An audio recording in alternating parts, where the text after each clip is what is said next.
gamers. I'm Jonathan Sayre, a.k.a. KillerVocalist, and with me is Jeff, a.k.a. Standard J. Everything you got. My oldest son, Logan, a.k.a.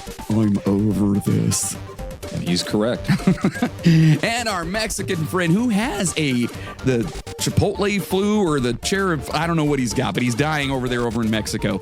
That's Davey the Vato. Say hi, Davey. Hey, hola, cabrones. Y the chupa flu. The chupa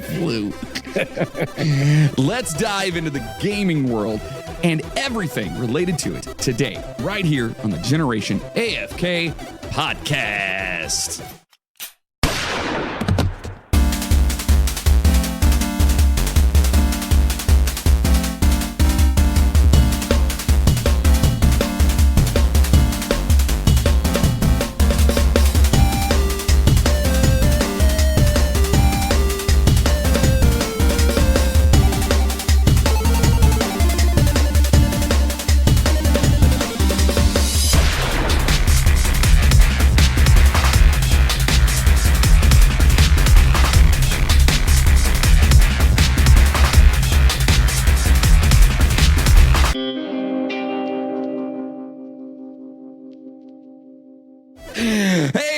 Thank you so much for joining us right here for the Generation AFK podcast. If you're new here, welcome. If you are a returning listener, hey, thanks for hanging out with us. We greatly appreciate you being here and telling your people about us and, so on and so forth. So we're just a bunch of knuckleheads here trying to talk about the gaming world, usually led by the young buck in the group, the kid over there, Mr. I'm Over This, a.k.a.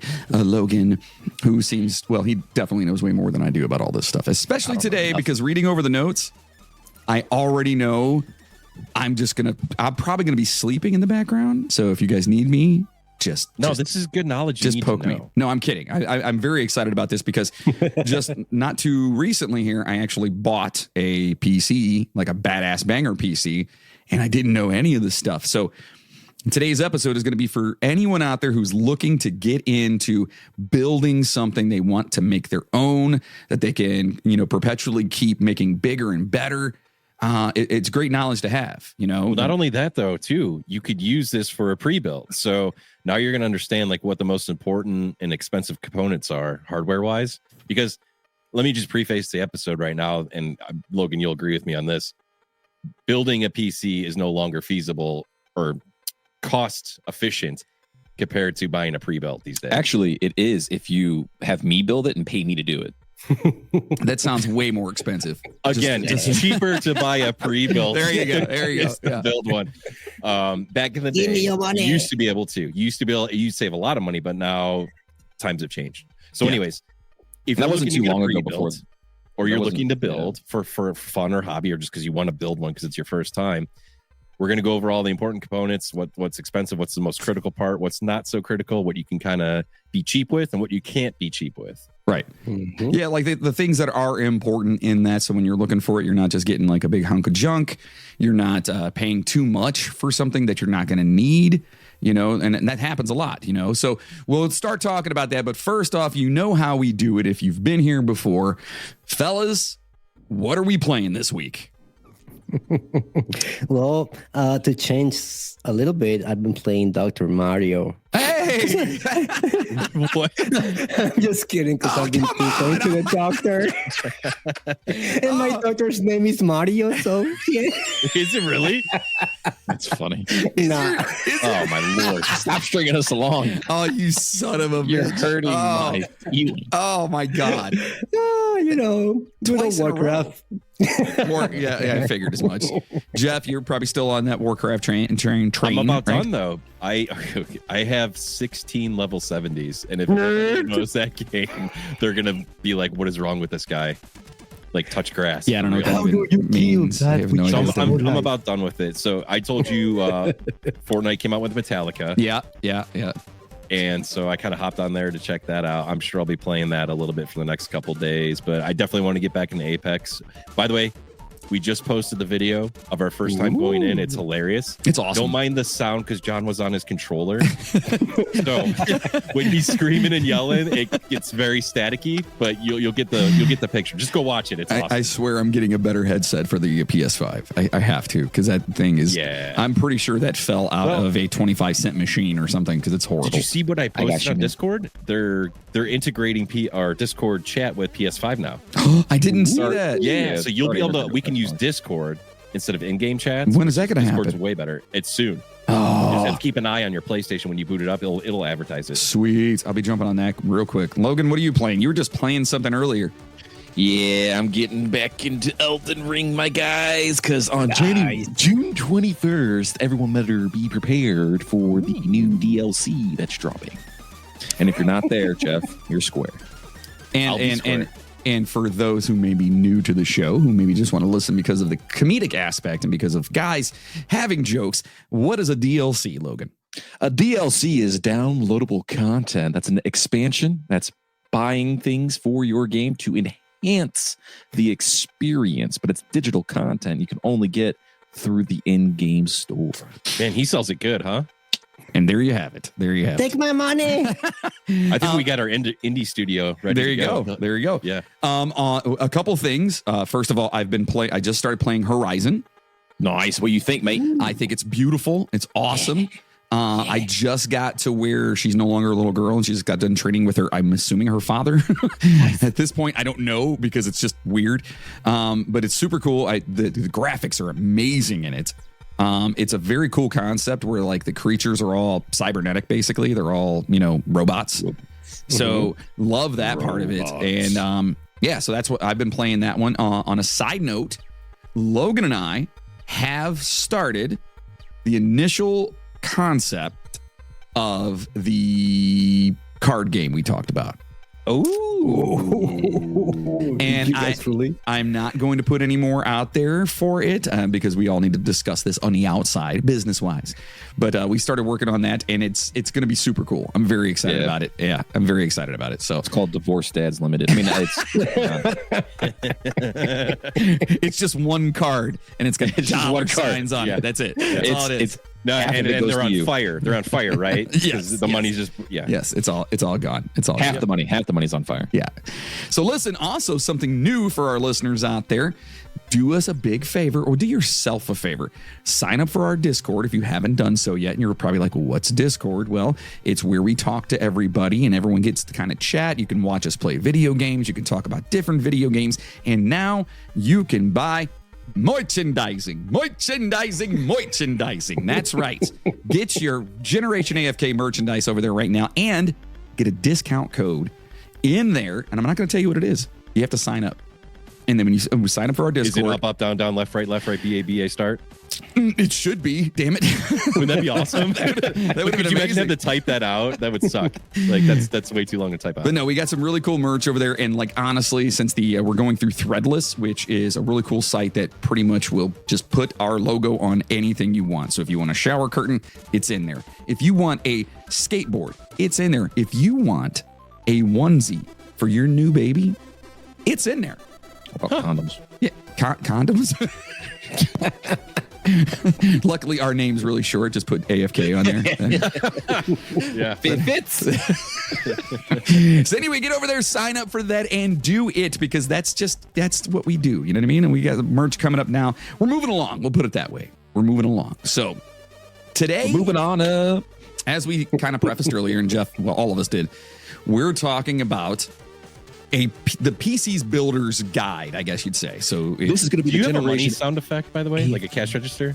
Ching, ching, there it is. Every time we bring up something, you should just be like, because this is an expensive episode. Let me tell you right now. Yeah, it's definitely going to be not cheap to do this. Well, okay. So let's start by saying that too. That if you are wanting to build yourself a PC. And you are wanting, like, first of all, if you want the best of the best, you are going to pay for the best of the best. However, you can get stuff that is good for a decent price. You don't necessarily have to break the bank. You don't have to go all full bore for something that you may or may not need. And we'll talk about that. But so in your head right now, if you're thinking, well, I just bought this from I don't know, Best Buy, if you guys, wherever you're at, if you have Best Buy there or whatever place you're around, you just went in and you bought a PC or whatever. Do you guys have Best Buy down there? Yeah. What do you have down there? It's called ponchos. Something like that. We don't have Best Buy. We do nothing where I live.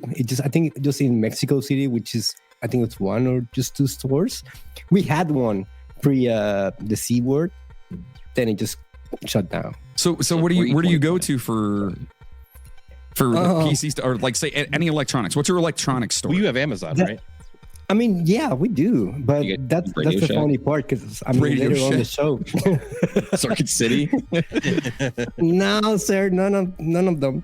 But I was going to say that later on the show, I was going to tell my experience because I built my own PC. So did Jeff, and for me, it was tricky because there's no way I could get all the stuff I need and components in Mexico. It was tricky. Oh yeah, that would have to be tough. Yeah, because I mean you're kind of limited. Like 6 months. 6 months to get all the pieces shipped from the USA to Mexico. Oh, that's like a Breaking Bad episode. They had to ship it in containers with like fish and stuff, so no one knew. Yeah, what it was. my whole stuff smelled like chicken. I don't know why. Dos hombres. Oh, that's so funny. All right, so listen, we're gonna get into this right now. Logan is gonna take us through this, and I'm going to have a lot of questions because I've never built my own. In fact, I've looked to other people like Jeff and Logan to help me with mine. And I ended up getting an awesome one. I got an Alienware, and it's pretty badass, but I paid a pretty penny for it. Whereas if we would have sat down and kind of like put it all together piece by piece, who knows? I may have actually saved some money, or it could have cost me a lot more. So it would have cost you a lot more, trust me. Yeah, we should do a side-by-side comparison and do a running tally of all the parts and stuff I list and see what we come up with.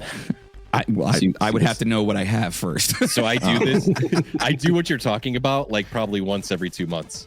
That's how nerd I am into this. Like I'll compare components versus the pre-builts all the time, man. Yeah, it's once crazy. they phase out the 1080 Ti graphics card, that's when I'll start looking at rebuilding my PC because I have a 2080, and that won't be too long. Okay, not with the 500 series. I know. Oh, I know. So right now, for anyone who is sitting here and you're probably, if you're new to it or if you don't know anything about it, you just heard them rattle off a bunch of numbers and a bunch of stuff. We're gonna walk you through this. Okay, we're gonna walk you through how to do this. And Logan just typed boobs in the thing, which is super fun. Damn it, I said it. Oh no, we're in trouble. But we're going to walk you through this. We're going to walk you through how to do this the right way, what each component means, what you need, and so on and so forth. Okay, so get yourself a nice cup of coffee or a glass of wine or whatever it is you're drinking and just enjoy this episode, but pay attention. And you can always go back and, of course, rewind and listen to other things too. And if you have questions, please feel free to reach out to Logan or Jeff or any one of us, because I'll just forward it to them anyway, at generationafk@gmail.com if you have questions for anything. Or if there's something we got wrong. Don't ever feel that you guys can't do that, okay? Always let us know, like, hey, this is bullshit. So without further ado, Logan, take me through a brain aneurysm. All right. So, ladies and gentlemen, I'm going to take you guys on a trip back in time. We're going to discuss how the earth was made, how rocks were created, and how we inputted electricity into a rock. And now we have computers. Nice. So, is that how that worked? That's exactly how that works. We took a rock, gave it electricity, and now it thinks for us. That's, okay. in layman's term, how that works. Maybe we shouldn't believe everything Logan says. I'm just saying. It's magic, man. I just, for the record, so I'm doing the screenshots here while we talk about these things. I click on my Google box. First thing that comes up is Ash Ketchum mom. just what were you doing outside the episode? Yeah. Catch them all. Alrighty. Oh boy. All right, let's go. When deciding to build your gaming PC from scratch, you are taking the first step towards tailoring a system that perfectly aligns with your preferences and needs. By assembling your own PC, you have complete control over every component, ensuring it meets your desired specifications and performance benchmarks. In addition, building your own PC allows for easier future upgrades to adapt to changing technology, evolving game preferences, or modifications to fit your budget. Which is awesome because, again, if you have a budget, and which everyone I'm pretty sure kind of does have a budget, when you're going through this and you're looking at stuff, especially when you don't know what you really need, you know what I mean? Like, that's the part that's so confusing because you're looking at things like, man, you got the tower and you got all these other parts to it, and you're just, looking at it at the end of it, you're like, holy crap, this is going to be expensive. But if you do it the right way, hopefully it's going to last you a long, long, long time. So it's a good thing to kind of be able to adapt to your needs. So when building a PC may seem daunting, especially for first-time builders, but it can be much more straightforward than it actually appears.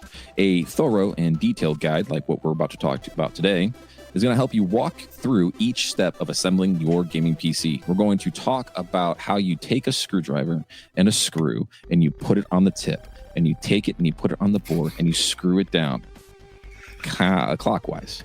So this is 8 turns. This is PC building for dummies, the audio version. Yeah, there you go.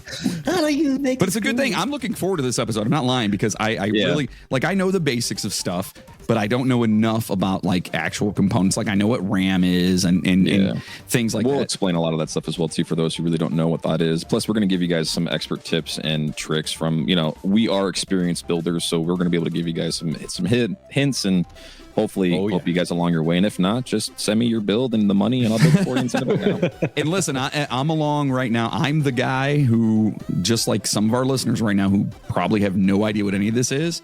So I'm with you right now. So I'm going to ask the questions for you guys. So for you. Let's go. So before commencing the build, always have to think before you start. What do I need? First, we need to gather the necessary tools. And we need to prepare a proper workspace that is essential to facilitate a nice, smooth, and easy transition into a proper assembly line for 10 to 12 other PCs that we're going to be building at the same time. And rub your feet across the floor so you get static. Yes, that does charge it. It helps. It helps. Yeah. Let's not do that. Don't listen to them. All right. Don't listen to Jeff. Off to a bad start. So for a workspace, it's recommended to work on a nice, large, uncarpeted surface, such as a table, to minimize the risk of accidental electrostatic discharge that could potentially damage sensitive components. And typically, this is why John will never touch a PC, because he automatically emits that with carpet. Yeah, it's horrible. So he's not allowed to touch any hardware or any PCs. No, it's bad. I shouldn't even have anything electrical. Before you guys even start on anything, I recommend looking into getting what's called an electrostatic bracelet. It's literally just a piece of, it's just a band that goes on your wrist, and you ground yourself to a piece of metal that is also touching the ground, so that way, no matter what it is you're doing, any of your negatively charged ions on your body, they actually are discharged onto the table, and it transfers into the ground, so you don't transfer that onto the component you're working on. Can I get one of those for my everyday life? Yeah, but unfortunately, I think your EMP's too strong. You're gonna need Magneto. It sucks. Yeah, you're gonna need which, by the way, we did an entire episode over on the Midnight Train about that, and it's real shit. Yep. Mm-hmm. It's real. Yep. We know. We've known you for a long time. I'm a mess, folks. So what else you're going to need as well too are screwdrivers. You're going to need a Phillips number 2 screwdriver, which will be used for most of the tasks that we're going to be talking about today. While the installation of an M.2 device, which we will talk about later, what that device is and what that could be used for, it might require a Phillips number 0 screwdriver, which is a much smaller, finer tip. Magnetic screwdrivers are advisable, as they do prevent the screws from getting lost inside the case, and also minimizes the risk of damaging components, which is funny because it's a magnetized tip, and magnets with computers usually was never a good thing to do. So, but I do recommend them. They do work. The old hard drives that were discs. Yeah, those used to, if you magnetized it or you put a magnet on it, it would separate the layers, and then you're done. Yeah, old TVs too. I used to do that when people I didn't like. I'd go over to their house and just take a magnet to the front of their screen of their TV. Caroline, this house is clean. They would just have this big old like colored blotch of them. Like, well, yeah, I talk shit. That's what happens. You know what I mean? Yeah, there it is. But these are extremely small screws, just so everyone knows. They're they are like finite screws. So you got to be really careful. And so, yeah, I think the magnetic screwdriver is probably a good idea. Yes, it's a very good idea. And you'll also need a USB flash drive, preferably at the minimum an 8 GB flash drive. I would recommend at least 32 gigs, depending on the OS you're going to be using. It's needed to store the operating system. Now, when you get your PC built, which we will also talk about, you'll have to find an operating system that fits what it is you're wanting to do, and you'll have to install it. And we also have a step-by-step guide for that as well too. Worst case scenario, we could always do a little tutorial for anybody who needs it as well too. I work with computers a lot, so it's not that hard. So, which, by the way, you can now purchase Windows on a USB YARP flash drive. That, or you can buy a code from them directly online, and they'll just go to your email and you just type in the code, and then they'll download it for you, and then you do it all on a separate computer if you have one. So now operating systems here, what we're talking about basically is what is literally when you log into your computer, what controls the computer. Okay. Yeah. So typically I would say most people know what Windows is. And then you also have the like Mac iOS operating system. But there's also Linux is still a thing, and it's a little bit more like bare bones, but straightforward, and like you need some coding in order to be able to use Linux, correct? Linux is just, it's an open source free operating system. You don't need any, it doesn't come with any of the filling like Microsoft does or Mac does. Like they all have a bunch of BS you really don't need on your computer that takes up a lot of storage. Yeah. Yes. Linux has straightforward. It's cut and dry. There's nothing fancy. Yeah. There's no spam in it. It's just straightforward, and that's it. So if you're, I don't know, it doesn't have all the dumb stuff. What other operating systems are there outside of that? Ubuntu. Oh, that's technically Linux. Is it? Yep. That's just a different version of Linux. So is that basically it? Like when it comes down to it, it's the three. You can get more. Yeah, there's just those three. I mean, there is a fourth one. I don't remember what the name of it is, but it's a free source, just like Linux as well too. But they do a new thing now called, well, it's not new. It's been around since 2010, but it's called ThinOS, which is a Linux derivative, but it basically turns your computer into what's called a virtual machine. It's a thin client. It's completely not what we're talking about today, and it's a lot more advanced, but it is something that I've had practice with, and you can convert your PC so you can play video games at work while you're at the job. so it's like a hacker OS is what we're talking about here. Kind of. Okay, so delete the last 10 seconds from your memory and let's move on. Okay, there we go. All right, so when selecting your components, choosing a suitable case is a crucial consideration. Now, the placement of your PC will also influence the size of the case and help determine whether specific premium features are necessary. Case sizes generally fall into three categories. You have a full tower, a mid tower, and a mini tower. A full tower is obviously going to be your biggest case size, has the most room for all the doodads you're wanting to do. Typically, your full tower PC cases are going to be mainly used for like water cooling and stuff, because there's a lot more pipes, a lot more fan, a lot more air circulation, so your system does not get as hot. A mid tower is in between a full and a mini, obviously. Mid tower is going to be a little bit smaller, so you're going to have a lot more heat buildup on the inside, so you're going to need a lot more airflow. And a mini tower, well, that's not really going to be for hardcore gamers, honestly.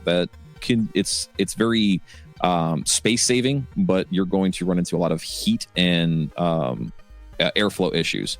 So unless you have a room that's usually 32 degrees or colder year round, I wouldn't recommend using a mini tower. But not only that, but the mini tower, you really can't have, let's just say if you are, obviously this is a gaming podcast, you can't really have, I guess you kind of could, but it's just not really, you want to stay away from that, I guess is what I'm saying.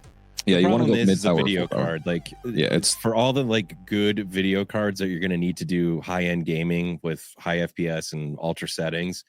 Those cards are what, like 300, 400 millimeters, right? And like they're half the size, if not bigger, than your motherboard usually. So they're going to take up a quarter of your case regardless, and then your power supply is going to be just as big as well too. So you really have to kind of keep in consideration the components that you're wanting to buy will need to fit in your tower. So. But that also works as well too, because different manufacturers have different style of towers that are also fixed with your motherboard sizes. Your motherboards could be, there's, I don't know, freaking 8 different types of motherboards you can get that are all varying sizes, different placements, different setups for different people that want to use it. So do you remember when Xbox came out, the first one? Yeah. Remember how heavy that thing was and bulky? Yeah. Because you picture, we went from like Nintendo and like a thin PlayStation to this big bulky Xbox. Well, the video chip in there is so big and there's so much cooling fans in it That's why that thing was so big and bulky. Yep. Yeah. That kind of goes with a lot it all kind of bases off of like how big the video card is usually the biggest component out of all the components, usually the longest and biggest. Yeah. So you got to plan for like, okay, am I going to do high-end gaming, mid-range gaming, or beginning gaming? And then that will determine your video card size, which will then determine everything else if you want to go with like a mini ATX or whatever. Well, that's why expandability is such a big thing, And that's, you want to, if you're going to build your own system, I recommend spending a couple extra bucks and future-proofing yourself. And by future-proofing, that can mean one of two things. Either you buy the top of the top of the top of the top of quality and performance, or you buy a big enough system to allow you to do that. Because you might go into gaming kind of like, Dad, who went in kind of full bore on a really good system, but he doesn't really play it that much because there's been a lot of things going on, such and forth. So he plays more on his PlayStation 5. Now he's still gaming, but he doesn't really do a whole lot on the PC. So for him, having to upgrade it a year from now probably wouldn't really be feasible because he's not going to do a whole lot on there versus someone who goes in like, I'm going to be playing the most ridiculous VR, 4K, 8K. I want 400 freaking hertz of freaking FPS, like all this crazy stuff. Then it makes sense to go, big brain and buy big stuff. So, yeah. And also what you're doing with it. So like recently, before we started all this, I was getting into doing a lot of YouTube video, right? Yeah. So I needed to build a PC that could handle running a game and record itself at the same time at high quality so I could get the video footage, the content. Then it also had to run, multiple programs at once, all congruent with itself. So I had to go a little bit higher on the storage. I had to go higher on the processor and memory than I would normally just for a gaming computer. Right. Right. Yeah, there's a lot that goes into that as well too. So if you're trying to be doing streaming stuff, or if you're trying to have multi-process compatibility, we'll talk about like what you're going to need, which is going to be your CPU, your RAM, all that stuff. Now, moving on to your component selection, though, there are several factors, and budget is a big one. Compatibility and system requirements, you got to consider all that stuff before you actually start working on a successful build, and that usually kind of takes a little bit of research. Everything we're talking about is going to need a little bit of research on your own terms. You can always contact a buddy who's been doing it for a while, but no one's going to know what's best for you except for you. So do your own research and kind of figure out what's going to be best for you. But when we're talking about budget, establishing a budget beforehand is very highly recommended. It allows for flexibility and the possibility of upgrading individual components. Let's say I'm going to buy an on sale GPU for $300 off, but it's not the top of the line. Well, you're saving $300 now, put the $300 towards something else. More RAM, better cooling, what have you. Like there's different things you can think about when it comes to building your PC than just saying, I'm putting $4,000 into this and just get me the best I can get for $4,000.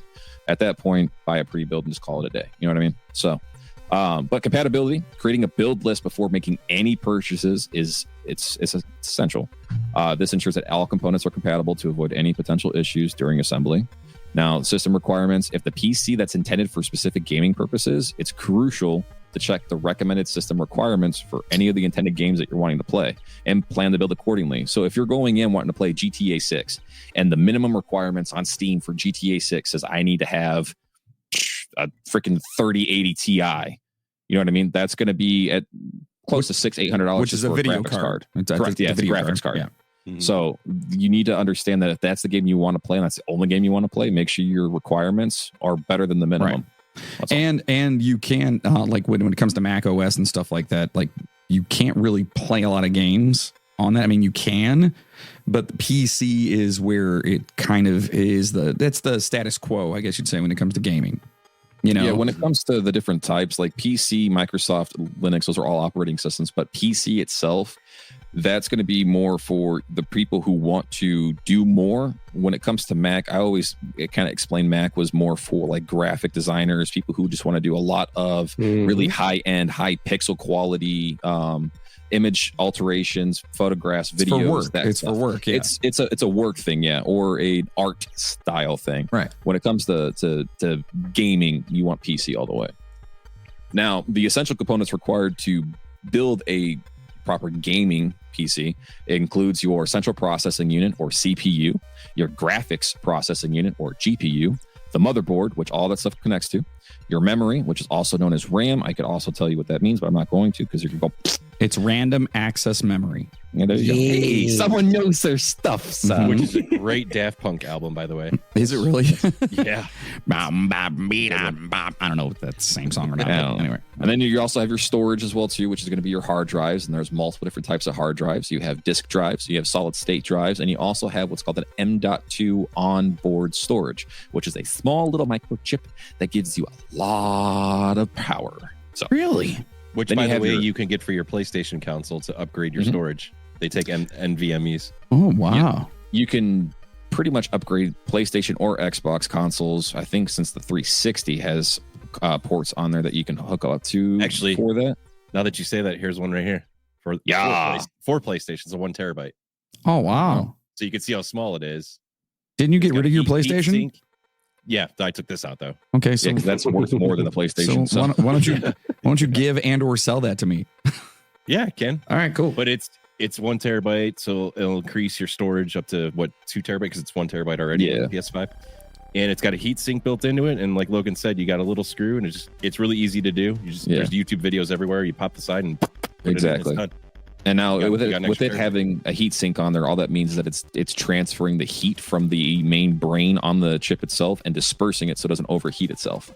But those M.2s, they are a lot faster at recalling information than any other hard drive out there. So when it comes to really heavy load time games or really competitive games that require you to have a really good internet connection, if your internet is good and you have an M.2, your M.2 is going to help boost its latency a little bit. So the input between you doing something and it recalling that information for you will be a lot faster than using a regular disk drive or a solid state.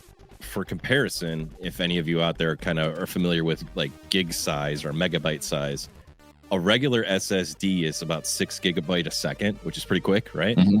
These little M.2 drives are 20 gigs a second. Holy crap. So it's that's how much data it can pull in 1 second. Yeah. If you have your Windows operating system installed on your M.2 on a PC and you hit the power button, it's probably like 3 to 4 seconds. It's a 3-second boot time. It's just done.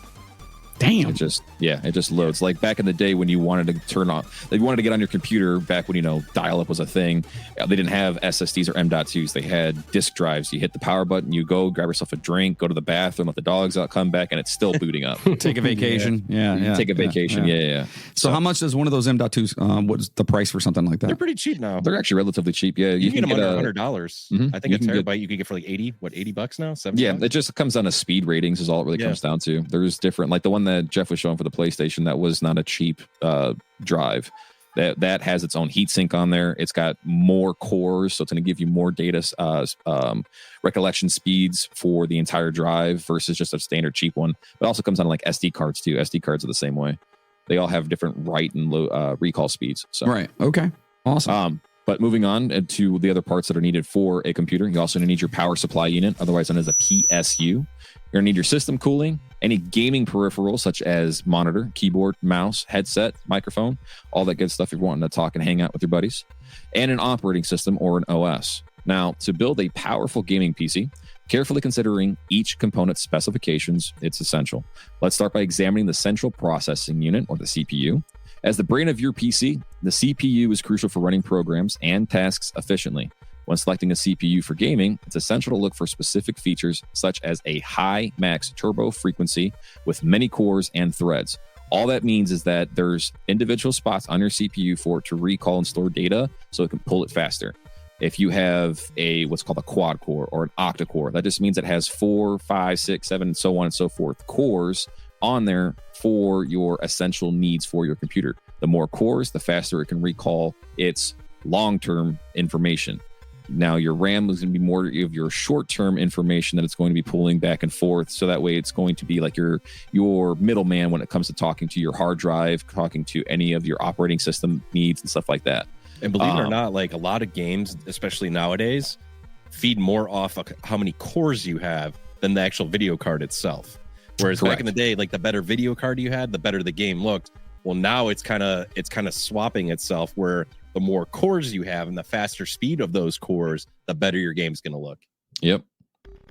Now, these factors can significantly impact your gaming experience, including FPS or frames per second, and demanding games, and also your multitasking capabilities. The more cores you have, like I said, the more tasks it can accomplish at one given time. So now moving on to the graphics processing unit. Now we're going to probably stay here for just a quick second to kind of explain the differences between a lot of the GPUs you see out there. But this component, it directly affects in-game FPS or frames per second. It's essential for running graphics-heavy games super smooth. Now consider a powerful GPU such as the Intel Arc A-series GPU, capable of advanced rendering techniques like ray tracing, XeSS upscaling. All that means is that when you're playing games that are very heavy quality graphics, it's going to make them seem more realistic and seamless. There's not going to be any stuttering. There's not going to be what's called sprite influx. What that means is you're going to see dots just randomly appearing. Everything's going to be smooth as if you were watching the Avengers on TV. You know what I mean? It's going to be super smooth and super crisp and clean. You're not going to have any of that stutter or lag. Now, that's going to be a lot more for your single player games and stuff that are going to be more kind of based around your graphics versus like Apex or Fortnite, which are more geared towards the online competitive and the quick response times. They don't really focus too much on the graphics. They focus more on the input design. So also increased the ray tracing, increased the amount of like he was saying, the pixelization you could have on the screen. So Dave, you remember when ray tracing came out? Remember we were like little girls, like, oh my god, we were freaking out. Yeah. So I used it for Minecraft. It was crazy. Yeah. When ray tracing first came out in the World of Warcraft culture, I guess you could say, we started to get like sunlight shafts and moonlight shafts, and like lighting got so dynamic to where when you were in the game, it was so realistic. So the ray tracing does all of the light shafts that you see, whether it's like the sun, moon, or like car lights or an LED light in the game. That or if you have astigmatism, the lights that come off of lights themselves. Yeah, exactly. And that was an added layer that we never had before. Before, it was just like a yellow beam, right? Mm-hmm. Nothing to it. Now you have particles that are moving. You have dust and all kinds of other assets going on inside of that light shaft that you couldn't have before. It just gives it that was the more big thing of a with ray tracing. Just gives it more of a realistic feel. Exactly. Very dynamic. Yeah.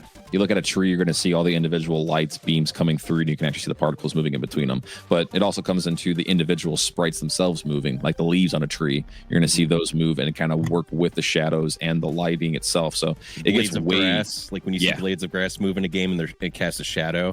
Yeah, that's all ray tracing. Yep, and I believe it was Assassin's Creed. What was it, 3 or 4 that really implemented that? Odyssey.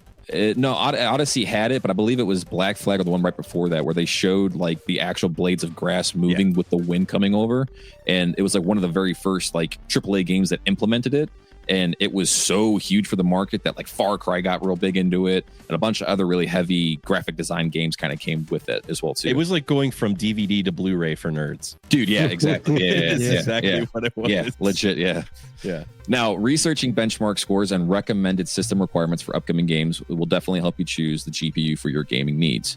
Now we kind of talked about the overall what a GPU kind of is. There's different types of GPUs. Now, the main ones that I like to talk about are going to be like the newer series that we all kind of are pretty familiar with. You have like your 2080, your 300 series, your 400 series, and one coming out now, which is your 500 series. Those are all your RTX designs. That's a certain company that makes those, and the higher end numbers typically means how fast it can render or make a graphical image on your computer appear. So if there's a lot of moving parts in your image that you're trying to see, it will allow it to load way faster, but it'll also allow it to look much more smooth. Because if you think about it, when there's a standard design for like a character, they do everything what's called hexagons is what they use for the actual like design of them. Yeah. Or is it octagons? Polygons. The polygons that are on there. Ooh. It looks delicious. That was showing a beer. Anyways, so the polygons that are actually used to make the shape of a character, they all have individual moving parts. So if you think about any kind of game ever, you're going to have millions upon billions of moving parts, and the better quality GPU you use, the easier and less screaming you're going to hear from your PC. Basically. And when you look at them, like if you're shopping for one, or you want to upgrade your current one, they all have gig amounts, right? Right. just like memory. So the higher the gig, obviously, the better performance you're going to get. So I think, if I'm not mistaken, the 4090, which is the highest card you can get right now in the market, or 4090 Ti. It's 4090 Ti, yeah. Yeah, it's 24 gig, which is awesome. Insane. And then you go down to RAM? 24 no, that's just for your GPU. On the GPU itself. On the GPU. So the GPU itself has its own onboard storage for it to recollect any information it needs, like ray tracing and stuff like that. But now, how much is that thing right now? Well, just to give you, it's expensive. It's like $1,800, I think. Is it that much now? Jesus. Yeah. And then just to give you a comparison, when you're playing ultra settings on all the new AAA games like Call of Duties and Apex Legends and Fortnites, you want a minimum, I think it was like 8 gig. Mm-hmm. So if you have an 8 gig card, you're going to be all right. Imagine having a 24 gig card, the 4090 Ti. It's going to look like you're there. Okay, so now that is a question that, I don't know, hopefully other people aside from myself would actually ask. So if it says your minimum is 8 gigs, mm-hmm. does it only use the minimum of 8 gigs, or does that other 16 gigs become, is that math? That's right? No, yeah. The GPU uses all of it. Okay. So when it comes to the game, it depends on the game. You can actually, on some of your games, you can actually have what's called advanced settings on there, where you can actually prioritize how much graphical processing memory is used on there. Now, typically on an average computer, it's going to use half of that. The other half is for other things your computer's doing in the background. So if you want to tab out real quick, it's going to pull that up using the other portion of your storage on your GPU, as well as the lab, like multiple monitors exactly.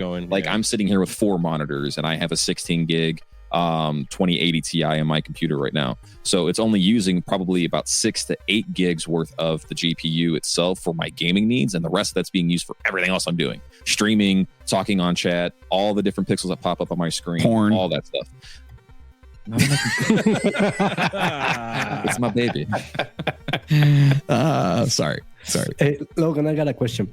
Go for it. Can you go through, when you have your computer and you have your graphic cards, there's the option to have a secondary graphic cards, and you connect them through a slide port. Can you tell me if it's better to have one heavy 24 gigabyte video card, or having 2 and sharing the Let me ask you a question, since you asked me a question. Are you going to be doing any streaming or any video recording?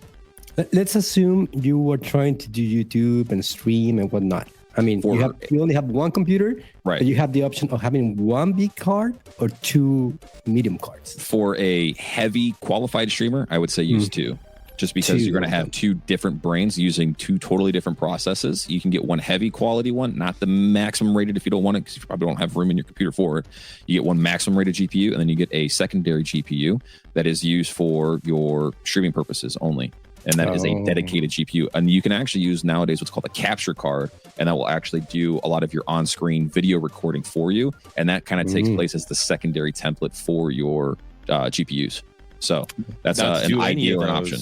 To do any of those, what they're talking about, you have to make sure your motherboard, which is a component we'll get into, has 2 PCI Express slots. Correct.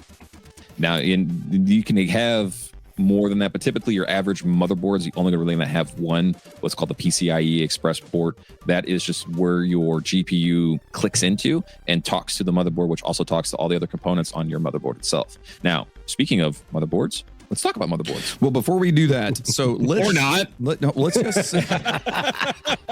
just say that somebody right now is wanting to build a computer, which hopefully we're helping them here. So let's just say we're starting off. They've already found out what tower they want. They want to be able to expand, so they're going to get a large tower, a whatever they're called, the large tower, full size. So they've got that. Now all of a sudden, not all of a sudden, but we are into our GPU.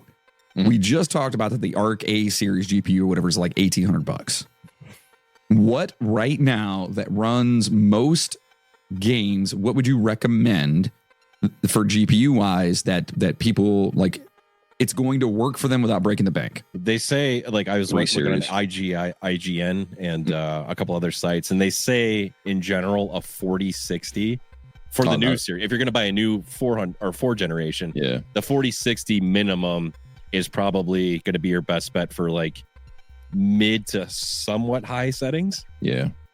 Which the average person, like if you're not like a dedicated gamer and you play like, once on a weekend or something, or you just want to dabble on it, that's probably like the best route to go. So when you're talking about the differences between graphics cards, so let's just break down the 3 series. So you start off with a 3050, a 3060, a 3070, and a 3080. So the differences in between those components is how much resolution it can handle, the amount of storage that is actually on the graphics card itself, how much it can render at one given time, and any VR settings you're going to be doing. Those are all very heavy graphics needed options within the graphics card itself. Now, a 3050 and a 3060, they're not really going to support VR, but a 3070 or a 3080 will support a VR. Now, if you're talking about a frames per second thing, where you're going to be able to get the highest, fastest quality screen time, you're going to want a 3070, 3080. That's going to increase your maximum amount of resolution. So 1080p, 2K, 4K, 8K. That's going to increase the amount of pixels on your screen and how fast it can render each individual line of pixels on the screen. Now you have 30 hertz, 60 hertz, 120 hertz, 244 hertz. Those are all different, which we'll also talk about when it comes to your monitor as well too. Having a graphics card that can do that is nice for future proofing, but if you don't have the peripherals to incorporate that, you're overkill. You just spent more money than you really needed. Now, like I said, for future proofing, it's good. For not future proofing, you just want a good quality middle of the road. I recommend always doing a middle of the road graphics card and pouring the extra money you could have spent on the other things that are needed for it. Now, like when I built my PC, I went with the 2080. At the time, the 3 series was out. The 2080 for me is compared to a 3070 minus a couple little extra doohickeys that it does nowadays is what the actual relation between the two of them would be. I don't really do a whole lot of VR, but I do 2K and 4K monitors, and I need that high quality for what I'm doing, any graphic design stuff, or if I'm working on stuff for school and all that stuff, or if I want to watch a movie on my computer, I can watch it in 4K and not have any stuttering. You know what I mean? I will tell you this. So my computer here that I have for content, and streaming and gaming and all that, I have a 3090. Okay. And then upstairs on my Alienware laptop, it's a 4080. Nice. Now, mobile's a little different video wise, but they're almost identical. Yep. So if that tells you anything, you don't necessarily have to jump to the next generation right away. No. So like if you're on the 3050 or the third generation, when the 5th one comes out, that would be a huge upgrade. But upgrading to a 4th is not necessarily worth it. Because I said, mine look the exact same and they're 2 different generations. Do those numbers, say 30, 60, 30, 70, 30, I don't know, but the 30,000, whatever the hell it was. Is that just like model numbers or they're like generation? It's a generation model number that discerns what it can do. Right. So in between those, so like 30, whatever, that's 3rd generation, right? So those numbers, is there a huge, what constitutes the difference between those as far as the numbers are concerned? Like you said earlier, the higher you get towards the end of the generation, the more RAM size on it, the more resolution you can do, the more monitor amounts. Like a 3050, I think maybe has 2 monitors, where like a 3080 has 3 or 4. And it also includes inputs on the actual graphics card itself too. So like on my graphics card, I have 3 DVI and 2 HDMI and I think 1 VGA input on my graphics card. Now your cheaper models are only going to have probably 2 ports that you're allowed to hook up to. You know what I mean? So those numbers are, as far as them being like model numbers or whatever, they're kind of inconsequential considering the benefits between the two. So just because it's called a 3050 and versus a 3090, 3090 is going to be better, but it could be leaps and bounds better. Okay, so yes, I got a good way to explain it to you guys. Think of it as like cars. Okay, so like remember with muscle cars, you had like a standard Chevelle, then you had like a rally Chevelle, which was like a step higher. Yeah. Then you had an SS Chevelle, which was like the super sport. And then you would have like a completely limited big block, right? That was the top of the chain. Same thing, 4 of the same car, but different guts, and the top one is fastest, right? Yeah. And then it gets progressively slower down the chain. No, and I understand that. I guess same exact thing. I guess I'm more so saying that they're so the numbers sound so infinitesimal. So like a 3050 versus a 3060, it's like, okay, what's the benefit between those two? So it's the product itself and what it's actually able to do versus like the number, which is just a model number, because I don't know these numbers. Number. Yeah, I don't know. No, it's just a model number, but they've been using this stuff since the first generation of high-end gaming graphics cards, which is going to be your 10 series. Then you have your 20 series, your 30 series, your 40 series, and now coming out as the 50 series. Now, when you're talking about like just sticking with one generation, a 3040 to a 3090 is going to be leaps and bounds different when it comes to speed. It's still going to get you there, but you're not going to be able to get there in luxury. So if you're rolling around on, let's just say you're rolling around on a Ferrari, you're not going to want to buy the cheapest freaking Toyo tires you can find. You're going to want to run the highest quality tires because you're going to get the smoothest ride possible out of it. Your Ferrari is already running very fast, very quick, but if it's bumpy as shit, you're not going to like it, and you're going to want a better, smoother ride. So you want to kind of make sure everything you're getting works. Like if you got an i5 processor, which is a CPU, that's going to be your bare bones lowest option, probably $60 right now at Best Buy. Which you are running a 4090, 10 years ago, i5 was like, that wasn't even a freaking thing. Correct. Yeah. You know what I mean? Yeah. They were like on the I, you know what I mean? Like 10 years ago, they were still doing other things that weren't their Centurion processors and stuff like that. Like, and so it's crazy to me that like even here and like, because we're up to what, i9 now? We're past i9 now. They're AMD. Something. So you have Intel and AMD. AMD has what's called a Threadripper. Yeah, it's their highest chip, and I think it has like 48 cores. The highest i9, if I'm not mistaken, 16. Okay, so the highest i9 on the Intel side is 16 cores. Or you can go to AMD with the Threadripper, and that's like 42. Now, how much is that damn thing, though? The Threadripper? $2,000. Yeah, it's up there. Okay, so I'm going to put this into context real fast. Let's just say you decided to go for the Threadripper and the Arc A series. You're already at almost $4,000. Oh yeah, just for two components. For two components, you can't use them without everything else too. That's the right part. Right, you need everything else. So that's what I want. Everyone needs to Oh, I'm going to go and get the best PC ever. You're going to lay down a house note. You know what I mean? So think strategically and think responsibly, because and also too, this shit changes so quickly and advances so quickly that you may be, man, I got the top of the line, blah, blah, blah. And then 2 days later, guess what we just came out with? And you're like, I'll go on a limb and I'll go on a limb and I'll say that like a mid-range build will last you maybe 3 years. Yeah. And I'll say that a high-end build will probably get you 5, maybe 6. And I'm at the end of my high-end build's lifespan right now. So it has been what, like 5-6 years? Yeah, it's been almost 6 years now. And so would you consider what I have a high end or? Oh yeah. Yours is a high end. Yeah. So I'm hoping that I can get 5 years out of this thing. If you don't blow it up. Just don't touch it, dude. Yeah. You need like a little stick with a finger on it to turn it on, like so you don't even touch it. Yeah, exactly. Every year they come out with something new, but at the same time, a lot of the upgrades to what was considered high end last year, they're usually going to be pretty minor. It's just a couple quick fixes, a new feature, maybe an extra port, nothing too outstanding.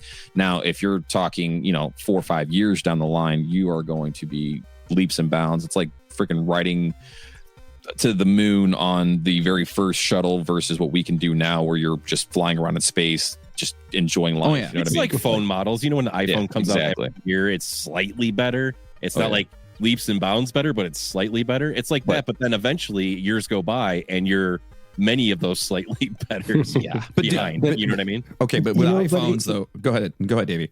I was going to say, it's in this subject, I was going to say that they change so fast and it becomes obsolete so fast. It actually happened to me when I was building my computer. This was what, Jeff, 6-7 years ago? Yeah. Something like that. Dude, I was saving for my video cards. I was in Mexico. I'm in Mexico. So I was trying to get one graphic cards. Back then, we were at the 10 series, the first one. So I had at that point, I think a 1040, which was the low end. And I was like, I'm going to go with the high end, the best I can get. So I went with the 1080 Founders Edition, which back in the day was the best card. And I got 2 of them. That was like 30 million pesos. Dude, I'm going to go how much I spent on my computer at some point, because it's not cheap. But the thing is that by the time that I got my second card, because I bought one first and then the second one, by the time I got them both and I was going to install them, the 20 series was out. Yeah. And I was like, what? Yeah. So I was using a 2080 when he was using two 1080s. Yeah. Like what he's saying, like by the time he got his second one, I was already on the 20 series, because that's how quick this stuff changes. Like it literally, it's yearly now at this point. Yep. Yeah. Just so like with phones, everything it's got so like when you're thinking of building your own system, I would always look at what are they coming out with, and then once they drop the new port, then buy last year's edition, because it's going to be heavily on sale. They're trying to liquidate stock, and you're going to have technically still the highest end you can get, because you're really not going to be able to find the newest stuff anywhere. And everybody says that, like on Reddit, if you look at the PC building forums, like people will ask questions like, hey, this 4070 Ti is on sale, should I get it? And everybody will respond, no, 50's coming out, wait for the 50, wait for the 50, wait for the 50, because they always tell you to wait for the next one, because once if you get on it right away, you're going to maximize your lifespan of it, right? But there's also a very, very big difference between the pro I need to have the best of everything all the time gamer, because gaming is life, versus a average Joe like myself who just likes to game, but I also don't want to have problems all the time. I don't want my shit to lag all the time. I don't want to, you know what I mean? I want to be able to adapt to the newest games coming out and whatnot. So, and I think that's why what we're talking about here, and why I keep saying these and reiterating things, is that, you know, technology does move quickly. Do your research before you go into this and you're like, I'm going to build my own because this is what I want. Or even if you're going to have one that's pre-built and you want to look and see what everything costs so you're not getting screwed, just go in and look, and just, you know, it's a Google search. You go in and go newest GPU or newest CPU or whatever the case, whatever the hell. Just do the research, so that way you're not shooting yourself in the foot. You know what I mean? And you know what? And if go ahead. Also, besides doing your research, you got to stay calm when you're going to work with your computer and build it. Dude, trust me, I did 6 months of research how to build a computer, because I didn't go with a simple computer. We went with water cooling computer. Yeah, we did liquid cool, like the ones that were open that you could see. Oh, yeah. That was insane. When you were mentioning, Logan, the cases, I was going to add that you said like big tower, mid tower, and, you know, small tower. We went with open cases. It was like a brick, like a big square. You know the Thermaltake P93? You ever seen that? It's wall mountable. Yeah, that's what we did. We went with that. So we had pretty much have the same thing. Yeah, but the thing with this one, I mean, besides looking amazing because it's all exposed, we had to go through getting all the components. You have to remember that? We had to go with the water pump, the tubes. We had to bend all our own pipes. Like we had to lay out how the cooling was going to run and bend our own pipes and get fittings. Okay, pause for a second. What did that do for you? It's like how a car guy likes to get a good blower and a good radiator. Yeah, but it's the same kind of thing. But that enhances performance, though. Oh yeah. Does the water cooling enhance performance? Oh yeah. Yes. But how it enhances the performance, it's thermodynamic physics. So if you're talking about what cools down a computer faster, if you're super hot, right, and you're sweating, you're just dripping in sweat, what's going to cool you down faster? Standing in front of a fan or taking a cold shower? A beer. You can put beer in there. It's just going to explode. So it's basically it's so if you are a car person out there, it's basically having your own cooling system like a radiator. Yeah. Correct. So this is what we actually see this picture. There's a radiator right here. Okay. It feeds this coolant, and you can get all different colors, which is cool. And the coolant goes in and hits all the components and takes the heat, absorbs the heat, and then gets passed through and goes back into the radiator. It's a. I guess what I can't get my mind across is that these are all electronic components, and you're introducing liquid to them. You're not though. So I'll explain it to you. Like I was talking about earlier. Is it spread out like kind of like a radiator is? Yeah, it's what you know what a heat sink is. I explained what that does earlier. It's a piece of metal that touches with the M2 you were talking about. Yeah, so a heat sink is a piece of metal like a radiator that is touching your electronic component. What that does is there's a barrier between the heat sink and your electronic component and the liquid cooling. The liquid cooling is going in between the actual filaments of the heat sink itself, cooling down each individual bar faster and it is going to give you more longevity out of it, but it's doing it faster versus air. Air just going in between two different things is not going to cool it down that fast. Davey's got something. Hold on. Yeah, I'm going to add to this. Logan's explaining how it works. Now, before you get to how it works, I want to tell you this quick story when I built mine. Just picture this, all right? You're saving money for a couple months trying to get the new video card, right? So you just don't put your new card in your computer and add the cooling. It's not how it works. You need a special part, which is a new water block that goes like this. You grab your new card or whatever, you grab your card and you have to open it up. You have to disarm the whole thing, put it apart, and then put the main part inside of the water block and seal it. Imagine grabbing your new card that's so expensive and open it up, dude, and you see all the pieces in your table. If anybody's confused, so scary. All right, listen. If anybody's confused, the water block that's just he's talking about, they can't understand what he's saying. That's all. It sits. It sits on the hottest part where a fan would normally go. I'm sorry. Right. I'm just fucking with Davey. Go ahead. Oh yeah, what Jeff's saying. Jeff, can you bring up the picture again, the one you were showing, and you can show John the card. Yeah, I guess I'm baffled by this. Right you see, that is the video card. So right now, and we'll throw pictures up so you guys can see this. So it's actually, is that the motherboard? No, that's the video card. Right here. That's the video card. So it actually has a thing sitting on it. See the in and out here? Yeah. At the top? Yeah. So this is a clear water block. See, the liquid comes in and it sits in here and it takes the heat. And it dissipates the heat going out back into the radiator. So this is where fans would be. That right? is insane. Like you would have a spinning fan on top of that. And that's what would cool that block. Right. So you're eliminating the fan and you're replacing it with cool liquid.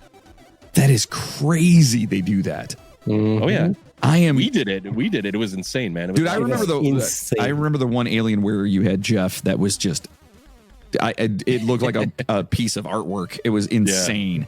Yeah, John, cool. and you see how the tubes are bended like that? You have to do it yourself. You have to take measurements.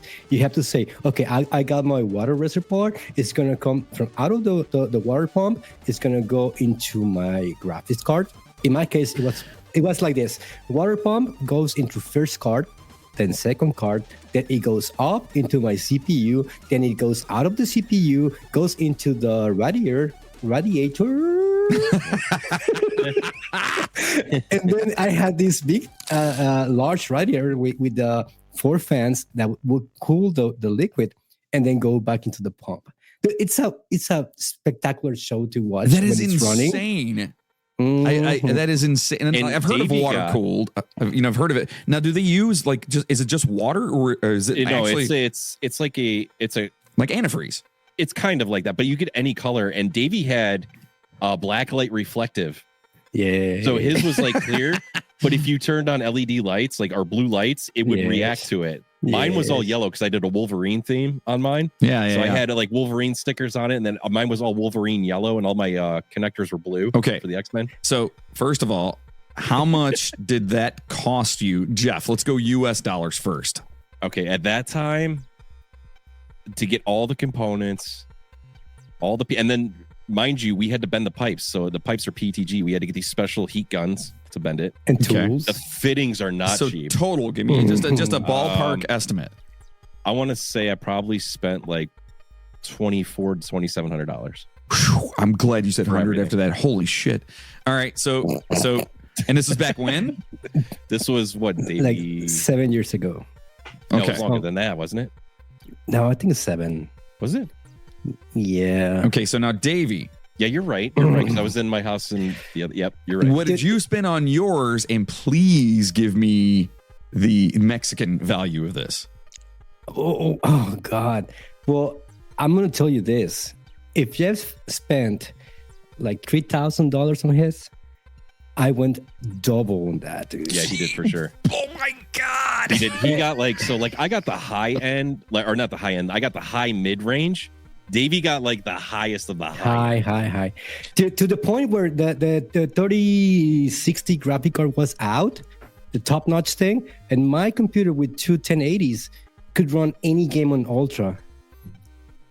It was crazy because I went balls in, and I said it's gonna last me at least 5 years, and my daughter still has this computer running, and it's working perfectly. And you can run Cyberpunk 2077 on max graphics Ultra, no problem. And that's a very heavy game, and this computer is 7 years old. So in that day when I invested all this money, it was totally worth it, dude. After 3-5 years, I still had a really nice computer. I have it still, dude. Now, so I will say, if you're going to liquid build like this, you're going to do liquid cooling, like this fancy where you have radiators and all this stuff. It is cheaper still to build yourself than to buy a pre-built liquid one, because they'll get crazy and charge you for all the different bends and fittings where you could do all this yourself potentially for probably a lower cost than a pre-built. Yeah, if you're going liquid cooling. That is insane. I just remember that day when we were building it. I remember I built mine first. Because remember, Jeff, you had some parts missing and you couldn't start. So I started mine.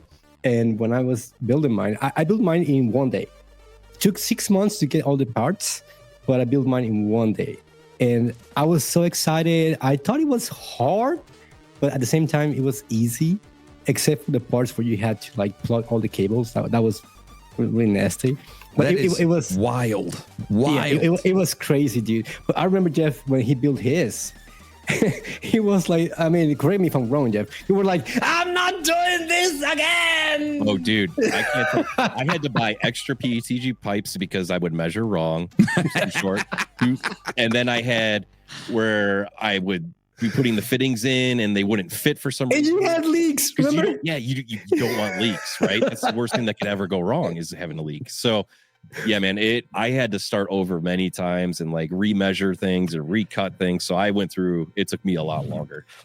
But it was fun. It was fun. Great experience. That is insane. Wow. Okay. So I guess, again, though, for anyone who is, if you're an advanced person or whatever, you may understand and want all that stuff. You don't necessarily need that. You have to know what you're go in, do the research and know what you're going to be doing. And then you can kind of gauge things like Logan was saying earlier. You know, if you go in and have a game plan, then you know, okay, I don't need if I'm only going to be playing Fortnite or I'm only going to be doing this or whatever. Buy Nintendo Switch. You can play it on there. You just saying. We got stocks. He just wants people to buy Nintendo now. That's it. That's all. Before we move on, I got one more little story about building my computer, and it was scary. All right. Picture this. All right. You have all your components on your table. You start building the whole thing. You know, you start with the CPU. You put it on the thing. You had to add the thermal paste. Blah blah blah. It's a whole process, right? So at the end of the whole thing, I run my PC. It starts. It looks beautiful, and then little voice in my head was like, "Did you remove the plastic cover from the CPU?" And I was like, shit. Okay, I'm going through my trash, looking at all the parts and components, trying to find the little plastic thing covering the CPU that you have to remove and then put the thermal paste. I could not find the plastic thing. So I was like, remember that you were freaking out. Do you remember that? I spent hours. I put my room upside down trying to find this little plastic thing to prove that I removed it. If you don't remove that thing, you can burn your whole thing. He sounded like he was in tears. He got on Discord because that's how we communicated. So like I get on Discord, he gets on and he's just like, bruh. Yeah, he's just like, I'm like, oh man, this ain't good. I thought maybe he dropped like his whole computer. That is so funny. I screwed up. He's like, what's going on? Dude, what happened? I'm like, dude, I think I screwed up. And I told him the story. He's like, holy shit, you gotta find that thing. Dude, I spent hours. Luckily, I found it. And I was like so relieved, dude, because imagine if you don't remove that thing, Logan, what can happen? It'll melt and then you'll everything. Yes. So it's anyway, a brand new CPU. It's a problem. Yeah, it's a problem. Yeah. It was scary as shit, dude. That is hilarious. Well, listen, you know what?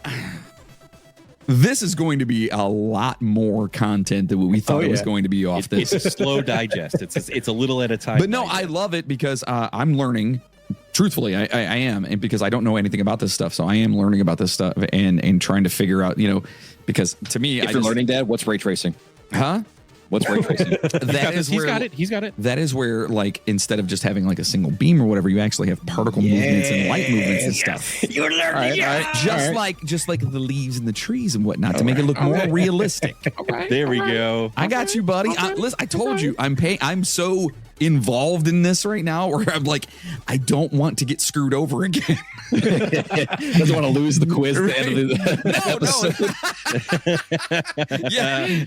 Well, first of all, that. But I don't want to. I want to know, like, so if I want to upgrade or if I want to get something new or whatever, I want to know what I'm looking for.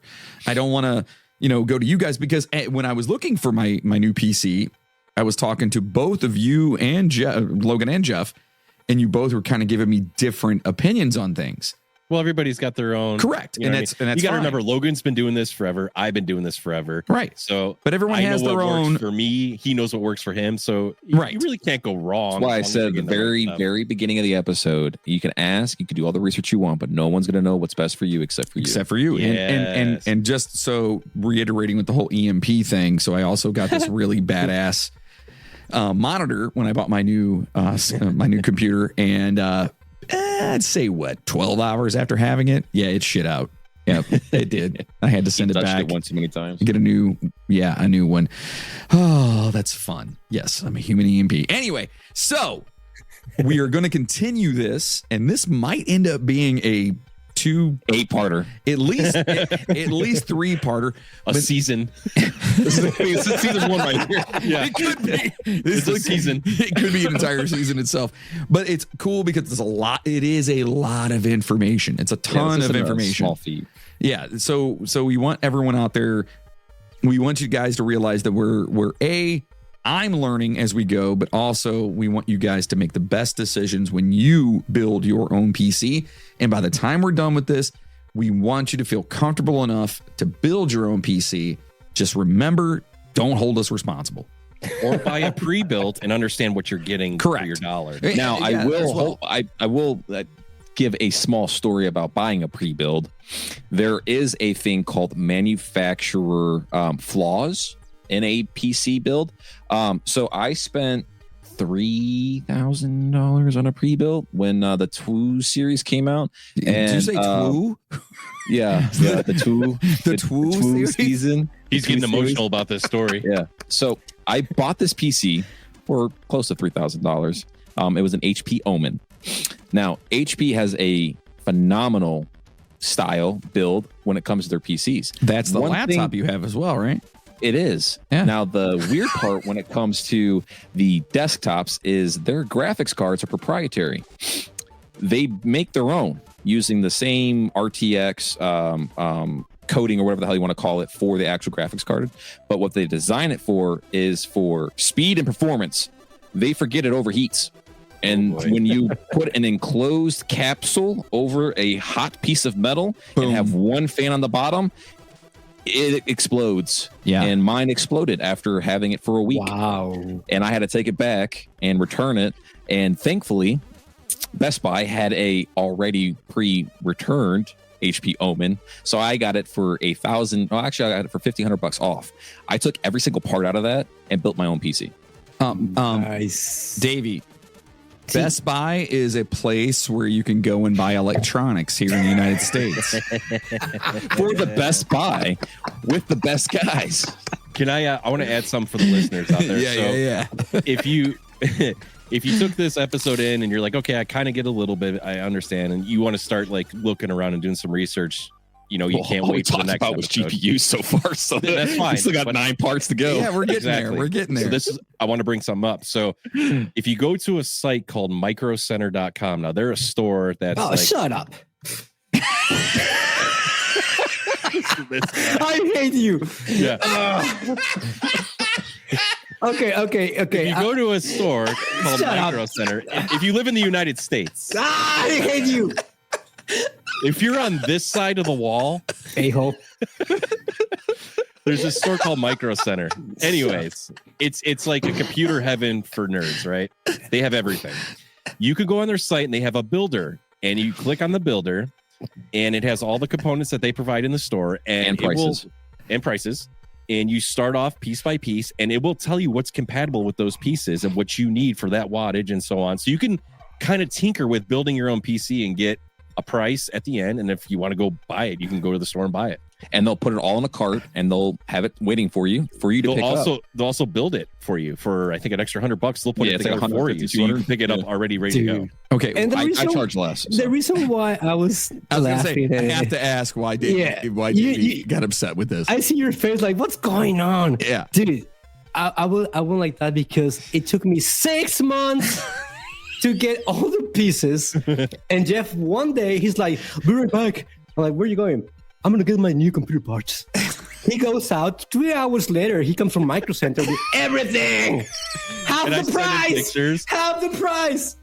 I sent him pictures. So I think he was waiting for a motherboard at the time, and the aisle is like 40 foot long of every motherboard he could think of. So I sent him a picture. I'm like, "Look at all these motherboards. Which one should I get?"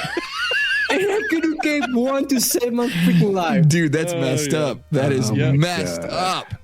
Oh, crap. Logan, you've been to Micro Center, right?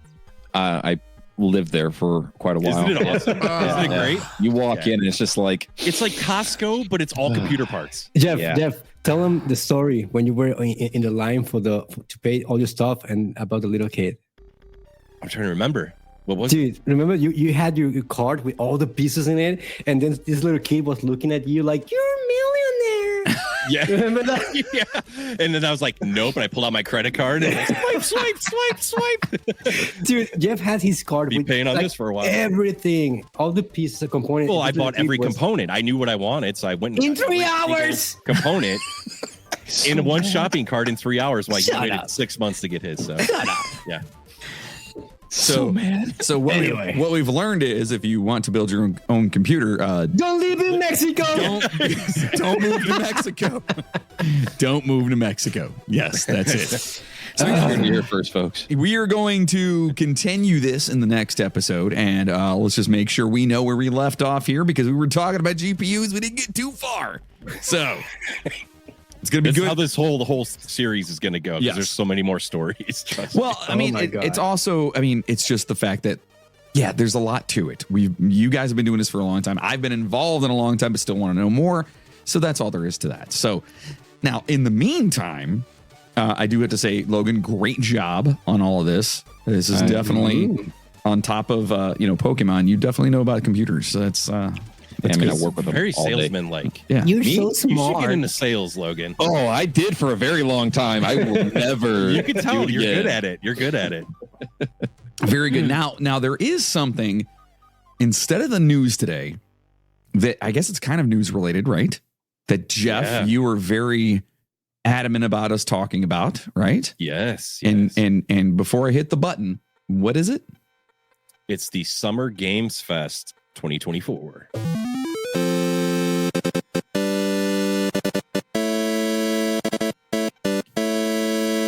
All right, so Summer Games Fest 2024, right? So everything announced, we're going to talk about this in the news section here. So it says here, the show put the spotlight on games of every shape and size throughout its 2-hour runtime, with some highlights bringing first looks at new titles.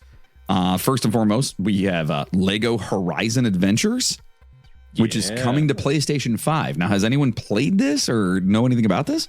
It's not out yet. I watched the video. It's like Lego Star Wars or Lego Marvel. It's like those games, but it's all about Horizon. So you get to play as Alloy, the redhead. The game we're playing. The one I'm playing now. Exactly. Okay, the Lego version. That's awesome. Yeah. But it's a Lego version of that entire game. That's pretty sweet. That's awesome. Yeah. It's weird. Everybody was kind of like, okay, cool. Like, because we weren't expecting it, But why? They had to capitalize on the PlayStation exclusives. So, So the long-rumored Lego Horizon Adventures game kicked off Summer Game Fest, revealing brick versions of Alloy and the robot dinosaurs fans have come to know over recent years. First footage of the project revealed a Lego adventure that's a bit more family-friendly, including what seems to be the option to play co-op with a friend.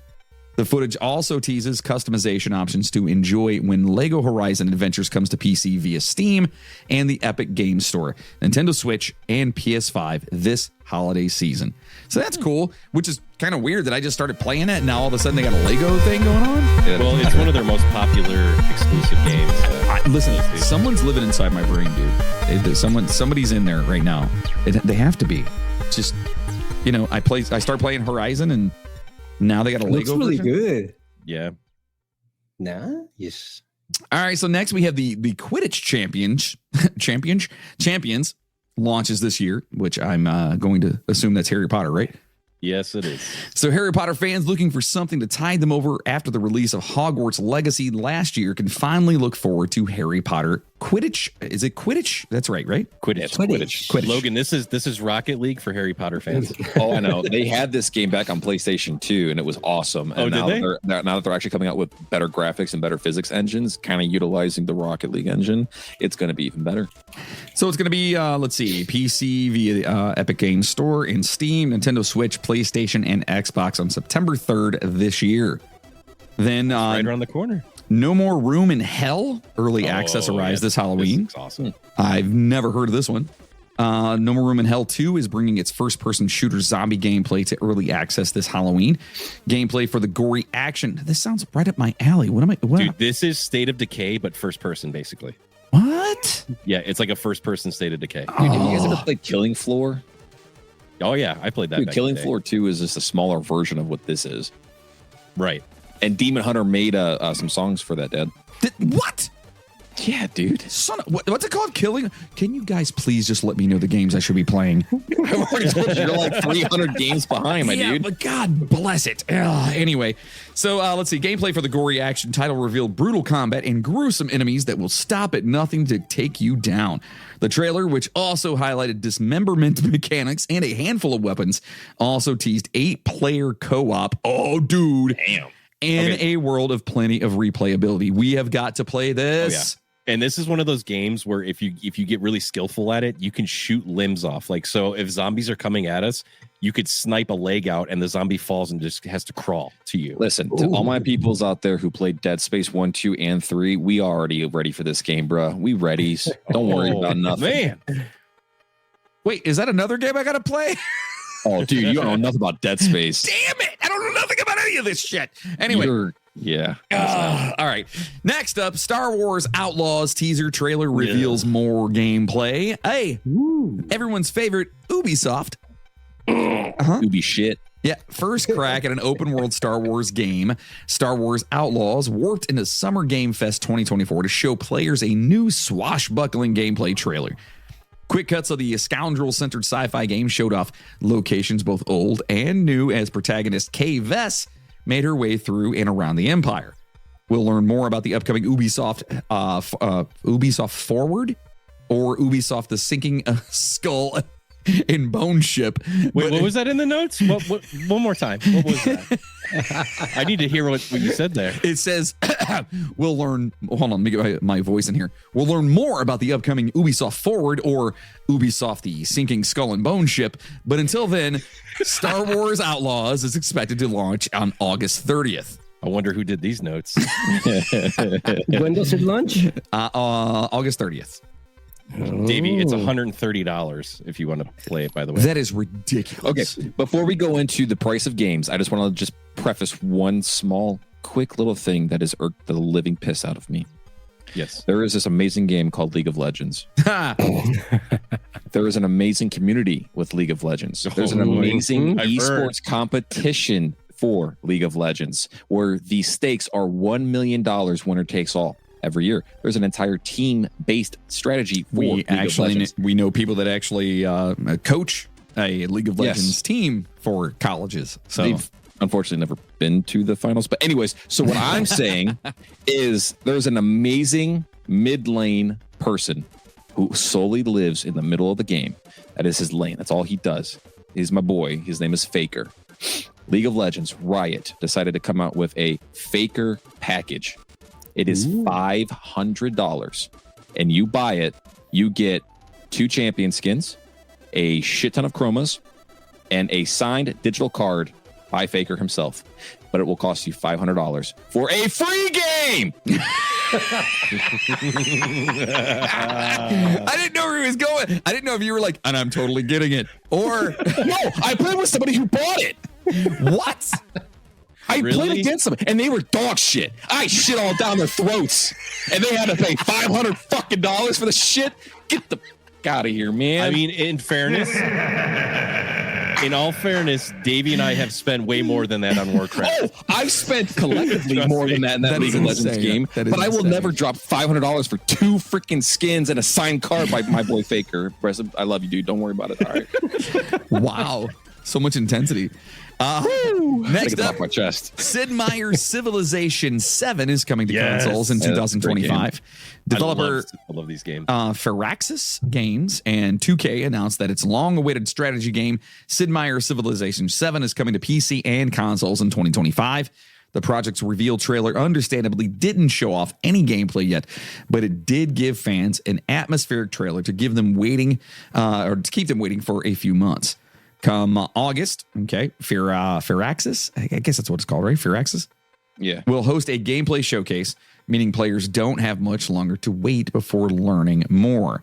Now, is this another kind of like World of Warcraft? Like SimCity. No, it's like SimCity. It's like Sims, yeah. It's called an RTS. You have a civilization. You start from the very beginning of time. You work all your way up, but you also have a community base where you're trying to work with other countries, other civilizations. You're fighting against them. There's PvP. Dude, it's much fun. So wait, it is a long game to play with in a competitive atmosphere. What was that game? Hours. Is this like Stratego, but like a video game version? Way more advanced of it. Yeah, kind of. Yeah. Okay.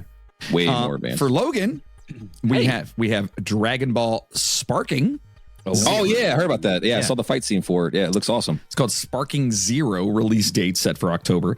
The Dragon Ball franchise will continue to deliver frenetic Super Saiyan, whatever the hell it's called, gameplay when Dragon Ball Sparking Zero launches for PC via Steam, PS5, and Xbox Series X or the S on October 11th of 2024.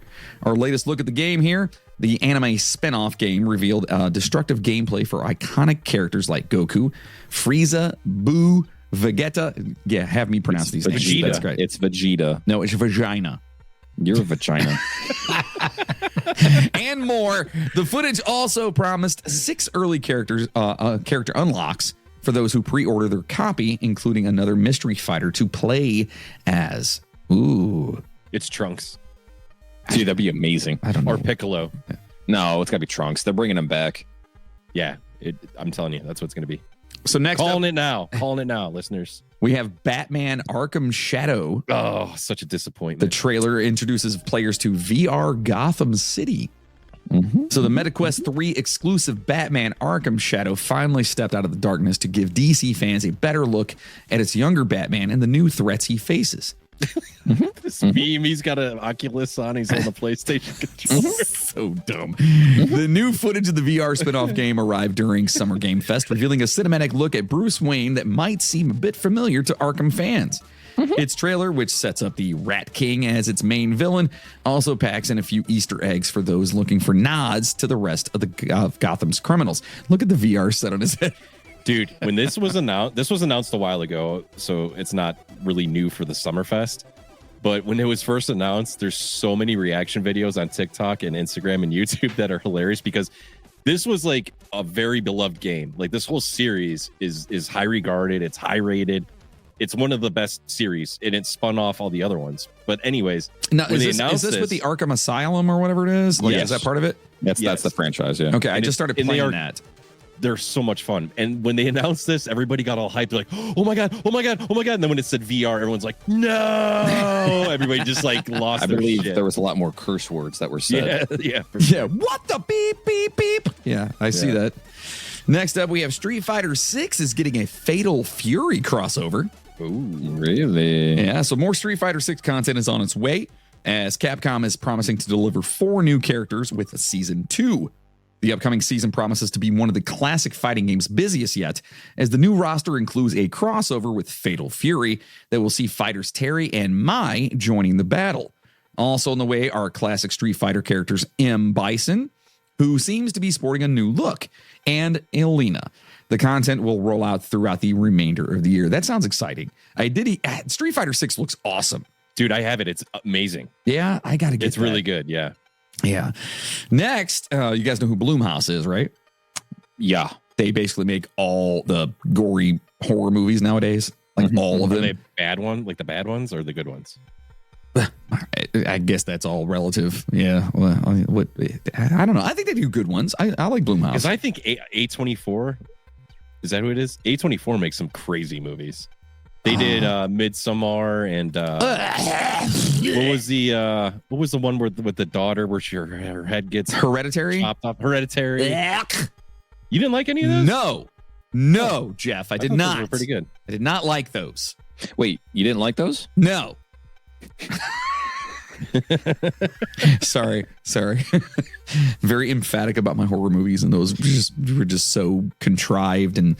But if you guys like them out there, listen, then I guess I like them. There you go. What was the one with the hand that they just came out with? Where it's like possesses you. Yeah, where it's it's a stone hand, and you like touch it, and then you can see like somebody dead. Yeah, I watched it. Was it bad? Yeah. Okay. Is it the same company? Yeah. Yeah. That's why I was curious. Not my speed, man. I don't know. They do it, but Blumhouse does awesome horror movies and like just cringe and not cringe. I don't want to say cringy, but like, good movies that are like scary. Okay. So Blumhouse Games unveils Chrysal Theater of Idols. It's gonna suck. Just kidding. So Blumhouse, a studio that has made a name for itself the last decade with horror movies like Megan and Five Nights at Freddy's. Please don't think about those movies when you think of I was going to say, wait. No. Don't wait, I liked Megan. Okay. Yeah. Okay. I haven't seen that one yet.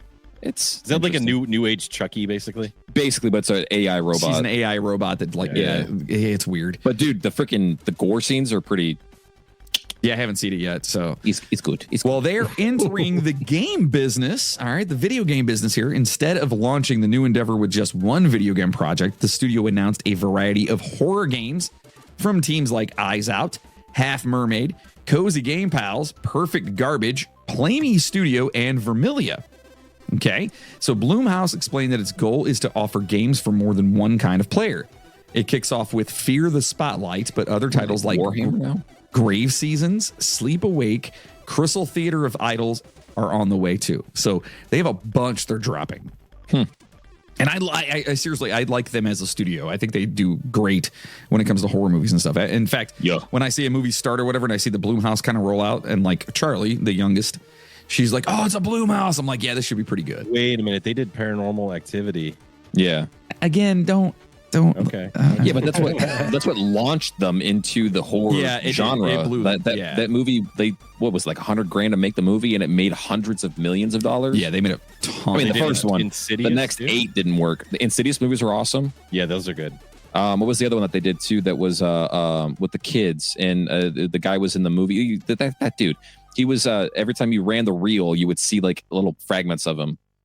That's Insidious. Is that Insidious? Yeah. That's Insidious, right? Yeah, because you see the guy popping up in the movies. You're thinking of It. No, Insidious, where he's watching a movie and all of a sudden, like where the family was hanging from the tree.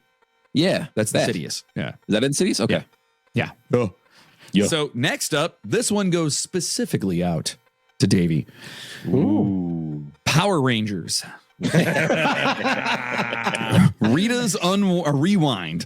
So beat 'em up gaming fans traveled back to the 90s when Power Rangers Rita's Rewind was revealed at Summer Game Fest 2024. This old school style video game sees players team up to fight off putties? Is that what it? Putties? Is it putties or pooties? I don't know. I was never into Power Rangers. No, and you know what's really kind of cool about this though? They're supposed to have like a little not like an Easter egg, but like an homage. That's the word. To the original Green Ranger who just recently passed away. He was also the Black Ranger as well too in the original series. He's not the guy that actually killed somebody in real life, is he? No. But I believe he was Ranger, right? I don't know if he was one of them. He was, but dude, it looks like a Super Nintendo game. It's throwback for sure. Yeah, it's supposed to be like an homage to the original Power Rangers. Well, you can fight off the Pooties and other iconic villains while playing as the original Rangers themselves. So far, the game's strength seems to be the variety of activities it offers, as players can be seen switching between beat-em-up, FPS, and racing gameplay. There you go. Throwback stuff. All right. Next, we have Mecha Break. Mecha Break. You guys ever heard of that? No. Mecha Break. All right. Well, Mecha Break sets beta test date for this August. Armored Core. Armored Core. So Mecha Break appeared during Summer Game Fest 2024 to show off a new trailer while promising to let players join in on the action this August. No specific date for the beta test was revealed, but the presentation also revealed the Takayuki Yanase, which is from Metal Gear, Gundam Armored Core, and Junya Ishigaki from Xenogears and Gundam. Yeah. They provided their talents to help design some of the game's mechs. What? We'll learn more about what Mecha Break has in store as we inch closer to the August beta release. If this is a freaking beat-em-up fighter game and you get to run around it in a freaking Gundam or Armored Core, I am so down for it, like, dude. Look. So Jeff's showing us some of the stuff right here right now. If that's actual gameplay, dude. Oh my God, dude. Yeah, it is. And you can do like actual mecha. I'm buying it now. Yeah. I'm down. I'm down for the mech. Oh, I'm down dude, for this the is mech. just like Armored Core. Armored Core. You can wishlist it right now. Actually, look here. Is it on Steam? Alpha test coming soon. Wishlist on Steam. Oh, dude. Send me the freaking link, bro. And actually, do me a favor. Send that up into our Discord too, so people can actually check that out as well. No, screw all you guys. I want to be the first alpha tester. Next, the first Descendant gets July release date. So Nexon's free-to-play sci-fi looter shooter, The First Descendant, has locked down a release date of July 2nd of 2024, not too far away, for PC via Steam, PS4, PS5, Xbox One, and Xbox Series X and S. It's a date that was revealed with a new trailer highlighting the project's fast-paced exosuit action. Additionally, Nexon says fans can expect to hear more details about launch elements and events as launch grows closer. With only a few weeks with only a few weeks to go, it shouldn't be much more longer. Okay, or much more longer. It shouldn't be long before we actually see anything on this. So, like, are you okay? It's in our Discord now. Okay, thank you. I already wishlisted it. Did you really? I did. All right, next up, we have Alan Wake 2 Night Springs DLC. Yeah. It's out tomorrow. The first Alan Wake was it was very popular. I wasn't really big into it. John, you might actually like this. This is like a thriller detective kind of spooky game. Where you're like you see this picture? Can we make a list of the games I need to play? Ever existed? Yeah, you need to play. You guys know what I like. Quit your job and just play stay games. at home. Yeah, just play games. Yeah, there goes retirement. Yep, I'm just gonna play video games. No. So Remedy Entertainment Sam Lake took the stage at Summer Game Fest 2024 to announce that the first Alan Wake 2 DLC, Night Springs, is out in less than 24 hours from this time. Okay, it was a surprise reveal for the studio's otherworldly horror game, and its trailers teases some interesting ties to its grand video game universe. Specifically, Control's Jesse Faden makes an appearance in the footage, though it's unclear how exactly she'll fit in. Of course, all will be revealed when players get their hands on Alan Wake 2 Night Springs. Actually, it just happened on June 8th. So what is this game about? Tell me about this. This is it's kind of like a Silent Hill meets Resident Evil. So it's an action adventure and you're trying to solve mysteries or murder mysteries, basically, or crazy stuff going on. He looks like John Wick. Yeah, he does. Basically, he's Jared Leto's version of John Wick. Oh, that's bad. That's bad. That's like the Dollar General version of the Wish.com John Wick. Yeah, great value. Yeah. All right, I'll check it out. Damn it. So next up, we have Skate gameplay reveals. Console play tests are on the way. Yeah, EA's long dormant Skate franchise is back, and during Summer Game Fest 2024, we got a good look at what its gameplay is like. Skate is looking, well, like Skate, as players can be seen climbing buildings and chaotically rolling around as they use every inch of the city to get around. Unfortunately, EA says its next Skate game is still in pre-alpha, but there is at least a silver lining: console playtests. Okay, so here's the deal with Skate. Skate is a very, very, very much more in-depth Tony Hawk. So it plays like Tony Hawk, but it's very intricate. So when you go to do tricks, like let's say you're doing like a grind on a rail, it will go into slow motion, and then you use your two analogs to actually move your feet on the board. The X, Y, and Z axis. It's almost like a virtual reality skating in a way, because of the way you control it and how intricate it is. And the tricks you can do, like the environment is gigantic. And the best thing about that is if you're doing certain tricks, you can hit your head on almost anything. Oh, fun. It is amazing. And the don't you hear from it is it's timeless. I dream about it at night sometimes. Oh, so nice. You see how this person in this picture, they're rail sliding on two wheels. To do this on the controller, what they're doing in this picture is they're actually holding the left analog down like it's their foot. They're pushing down on the board. Oh, so they're pushing using the right analog up at the same time. Okay. So it's almost like you're actually skating. That trick is called cook grind. Is it really? Yes. I was a skater boy for so many years. They had skateboards in Mexico? Did you say see you later, boy, as well, too? I was going to do that. I was going to do that. I swear to God. So listen. He was a skater boy. See you later, boy. Logan, if you were excited about that, I got something for you right now. If it's Pokemon, I will ship bricks right now. No, but do you know what Valorant is? Oh, yeah, it sucks ass. Yeah, it's bad. Well, it's Riot's version of CSGO, and they could. So should I just pass this up then? Yes. Let's go. Just keep going. We don't give a shit about Valorant. Nobody here and nobody's listening should like that game. I didn't realize. Oh my God! You were gonna Joe was so excited. He's like, oh man, Logan's gonna love this game. I hate that game. Yeah, okay. I do too. My son tried to get me to play it because he's into it. Well, I just tried it one time and I was like, I'm never playing this game. I'm not big into the CSGO, Team Fortress, none of those games. Like they're just so. I'm sorry, but if you can't run in a game that's designed around tactical shooting, you can't run and shoot at the same time. You have to stop to shoot. You have to take your gun, put it in your holster, bring out your knife, and then you can walk faster. It's so dumb. You can walk faster. Okay, we're just a pistol. We're just gonna go past that. And the fact that their loot crates alone generated more. Oh, I don't want. Are you okay? No, I'm still kind of pissed off with League of that $500 freaking thing because they make Valorant as well too. Okay, so we're gonna go past that. So next up, we have first look at the Among Us animated series. Skip that. What? Yes, it's a cartoon series that freaking Netflix is doing. Who cares? Okay, moving on, we have Dune. Skip that. We have Dune Awakening story trailer sets the stage for Paul Atreides, and I don't know if anyone has. So I watched the original Dune that came out back in the late 70s, early 80s. I wasn't a big fan, so I never watched the new Dune. Has anyone watched that? Have you guys watched any of that? No, I never got into it. Yeah, I'm not really a big fan. Memes. Does that count? Kind of. More than I've seen.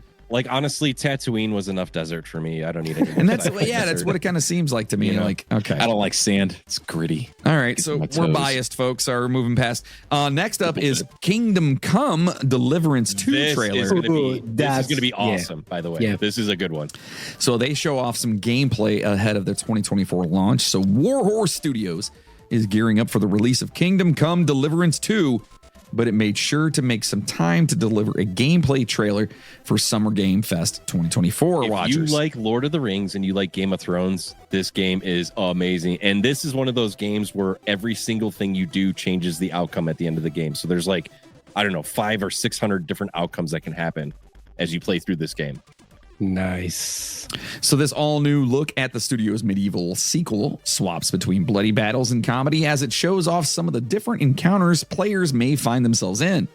There's no release date yet, but the project is at least still expected to arrive on PC, PS5, and basically all your major consoles later this year.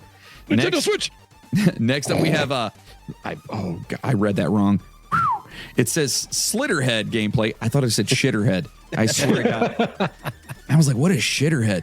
No, Slitterhead gameplay trailer reveals November release date. Silent Hill creator, Keiichiro Toyama, revealed a trailer for his next Twisted creation, Slitterhead, at this year's Summer Game Fest presentation. This more action-focused title from developer Bokeh Games Studio keeps the nightmare creatures from the Silent Hill series while giving players a few more tools to progress. This sounds amazing to me. So look at the picture. It's like these parasites, kind of like similar to aliens that live in people, and they pop out and you got to kill them. That's awesome. Oh, so it sounds like Resident Evil. All right. Yeah, a little bit, yeah. Specifically, it looks like you'll be able to switch between humans and even some animals to get around when launch. Oh, so you can actually go between animals and being a human and stuff. So are you the parasite? You're a skinwalker. What? Yeah, you better tell Moody about this one. Oh, that sounds amazing. It doesn't have anything to do with hockey. He's good. Or Vikings. Or Vikings, yes. yeah.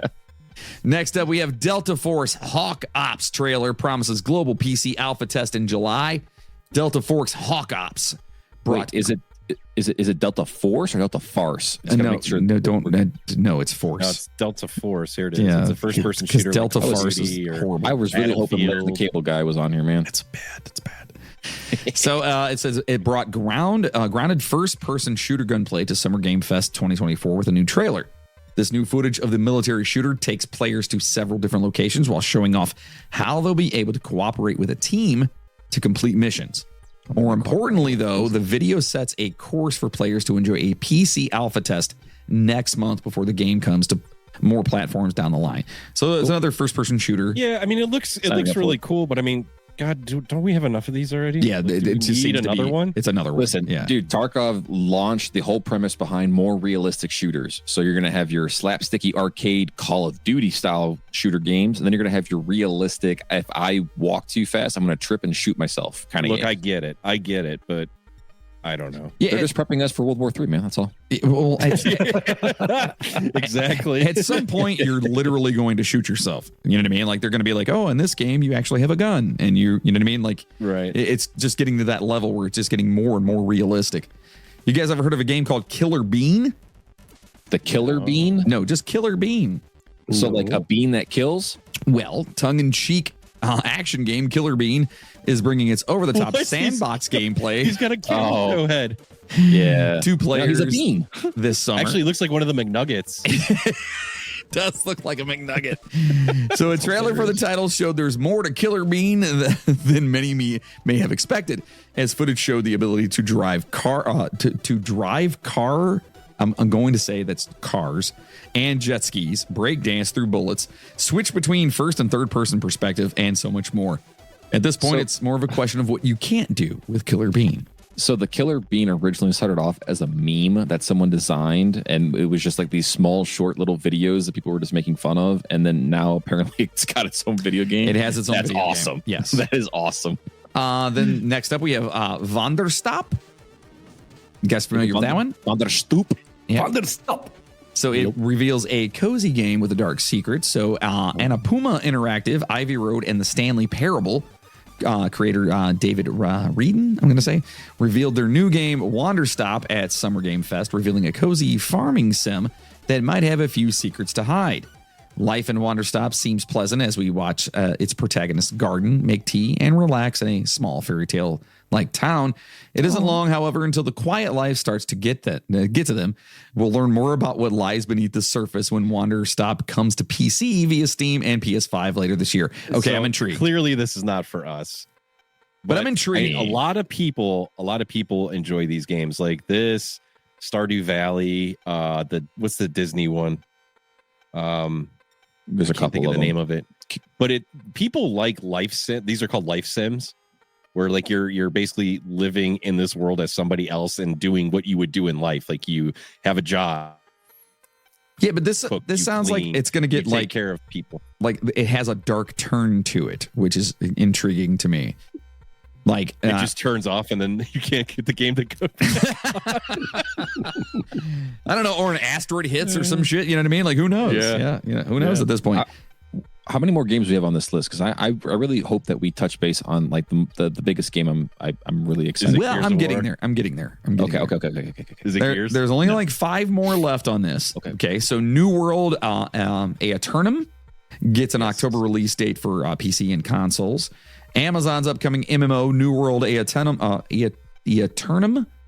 it's spelled two different ways in this, has secured a release date of October 15th, 2024. This is essentially an upgraded version of the already existing New World that includes all previously released content, such as the Rise of the Angry Earth expansion, as well as new content for players to enjoy.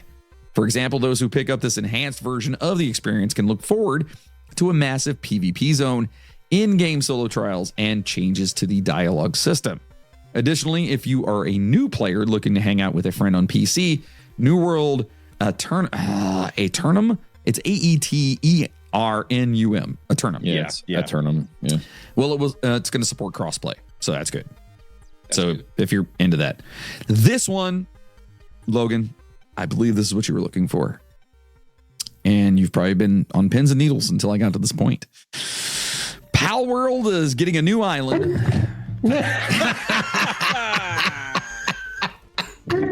Broke my mic. Sorry. Let me just fix that real quick. Looks like the wish list is growing, huh? No, I wasn't expecting that at all. I was hoping for something else that we might talk about, but now I have to buy that now too. But it's getting a new island and new pals, buddy. Ooh. Yeah. So last year's breakout Pokemon Pal World is getting more content, as announced at Summer Game Fest 2024. A trailer for Pocket Pair's massively popular monster catching experience revealed that players can expect to receive an update soon that adds more pals, a new raid, a new island, a higher level cap, and more. It's all set to drop. It's all set to drop with the Sakurajima update coming June 27th, buddy. Dude, Logan's gonna be so big. You got Elden Ring, the expansion for that. You got expansion for Pal World. Like, dude, you're gonna be busy. You're busy. You're not gonna see me ever. I'm just gone. Like we're done until next year. All right, guys. Just remember that. So, adding to the good news is that the fact that Pocket Pair confirmed that the update will also add dedicated servers for Xbox. Oh, that's cool. I don't know shit about you guys. Next up, we have Monster Hunter Wilds. Yeah, that's pretty good. That's the one. Is this the one? No, it's not the one, but it's amazing. I'm so excited for it. Well, Another game. Just to preface, this is the game that they've wanted to release originally. Yeah. So there's Monster Hunter, what Worlds? There's Iceborne. We don't want to talk about how many Monster Hunters there are. They've been around since PlayStation 2. This particular Monster Hunter that's coming out is the one they originally planned and scoped out to do, but it was so massive and it cost too much that they couldn't do it. So they had to make these other ones to make the money to make this one. Yeah. So this is like the good one. Yeah. Coming out. Well, this one, Wilds here, is getting crossplay on all platforms. So Capcom showed up for Summer Game Fest 2024 to talk crossplay details for Monster Hunter Wilds, confirming that the feature will be supported for players on PC via Steam, PS5, and Xbox, both the series. A new trailer for the latest in the Monster Hunter series revealed the addition while clarifying that cross progression will not be supported. Still, cross-play support is yet another promising update to keep players waiting until launch. It comes in 2025. And this game has the general, more so male public, super excited because they saw that. they've actually they're working on making attractive female NPCs. There's going to be a dating sim option in this where you can actually woo a girl, basically, and marry her. But like you have to like work at it. Like you gotta have that riz, bro. Like you gotta be able to.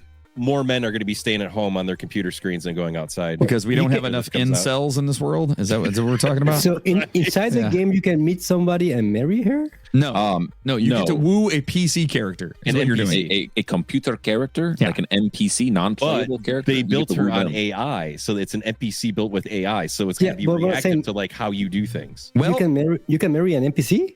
Yeah. Shit. All I know is worst in games. that Jeff, I think you and I should both. We've bought Nintendo, right? Yes. All right. We should probably throw our money into some Jergens lotion because I feel like that's going to go through the roof. Anyway, next is this the one you're looking for, Logan? Kunitsigami, Path of the Goddesses, Nabs, July release dates on PC and consoles. Capcom kept up its strong night at Summer Game Fest 2024 by announcing a PC, PS4, PS5, Xbox One, and Xbox Series X and S release date of July 19th, 2024. That's 4 days from now. But it's upcoming action game Kunitsigami, Path of the Goddess, an overview trailer for a trailer for this accompanied the scheduled update, promising that the project will also launch for Xbox Game Pass subscribers on day uno. Now, I've only got one more here on this, dude. So I really hope this is it for you, Logan. No, it's not. Phantom Blade Zero. No. What about the new Fable game? There's a new Fable? Yeah, but they didn't have it. They didn't have it Summerfest. They didn't? No. They talked about it and showed it like in the spring one, but you didn't have anything about it in the Summerfest. Well, Phantom Blade Zero trailer. Here they reveal a breakneck action. So Summer Game Fest came to an end with a brand new trailer for developer S Games Phantom Blade Zero. The video comes in at just less than 2 minutes long, delivering a good look at some of the project's action and the weapons players can use in their fight against its nightmarish enemies. While we still have to wait for a release date, Phantom Blade Zero will soon reach players' hands thanks to a demo world tour.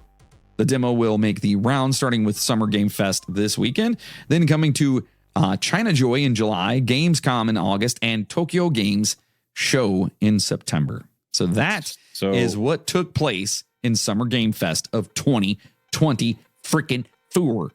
Gamescom that you just mentioned in August, that's the next big one. That's the one that will have maybe GTA footage, Call of Duty, and Battlefield footage. That's the big one. Yeah. So that'll be in August. So this is kind of like to tie us over till August, basically. Yeah. That's crazy. Well, a lot of good things, a lot of bad things as well. And dude, the mech one, I put it in Discord. Anybody listening, go to Discord. The link is in there, and you can get it. Yes, that looks amazing. And while you're there, you can buy merch. Oh yeah, hi us. You can do that. You can actually get your own Generation AFK T-shirt, a koozie, a freaking a phone case, whatever your little heart desires. You can get that with our logo on it. The best shirt that's out there right now is "Smoke Grass, Don't Touch It." All right, you got to get that stuff. All right, nice. I have a question. Okay, what's up? Can they ship to Mexico? If Davey wanted to buy a shirt, could he get one? I don't know for a fact, but I can look into that. I will look into that. I'll figure it out. I will figure it out. You can always put it inside a bottle, throw it to the ocean. Yeah.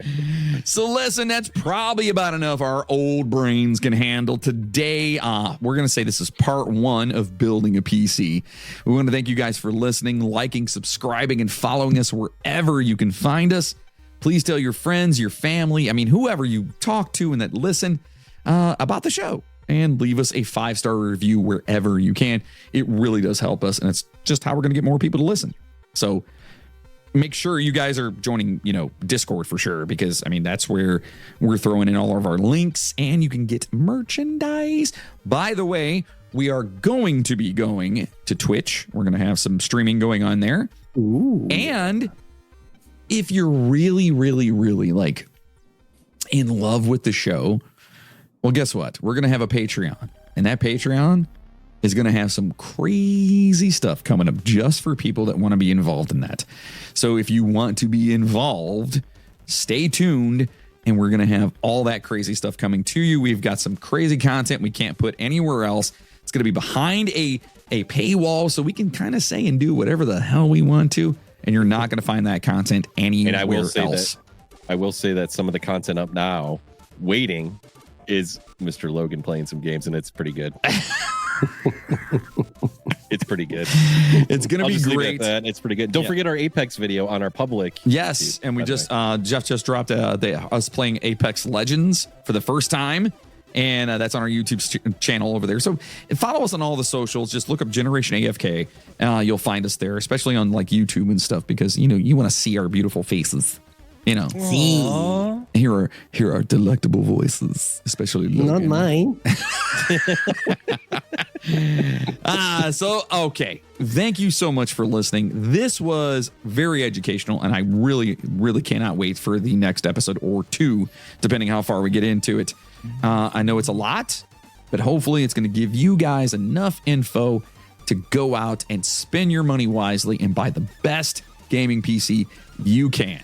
Okay, that's what we're talking about here. And if you can't afford it, just get a Nintendo Switch. I mean, that's a great option. It's a great option. You save some money. You know, you're supporting a great company.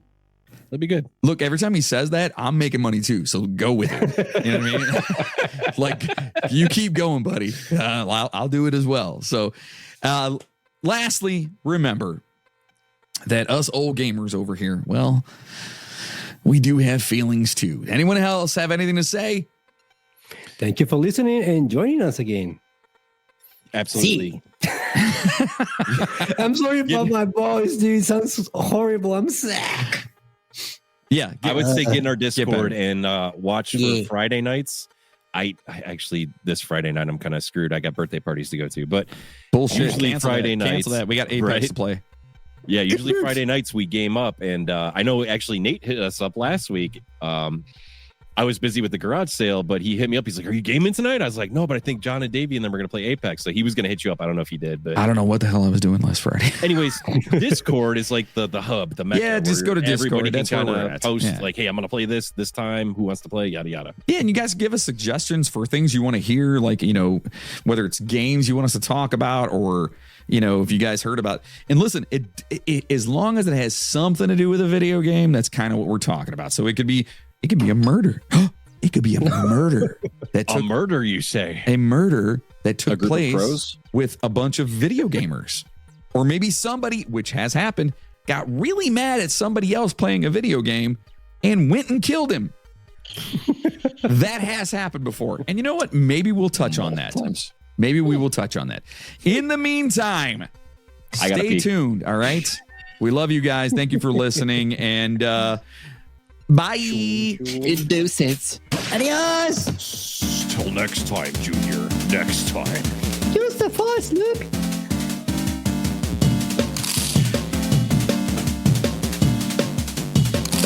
Jeff is frozen again. He's been in and out of being frozen all freaking day, dude. So funny.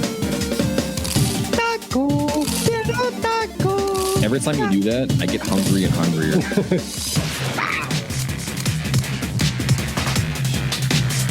That's a nice sword there. Yeah, I see a nice one.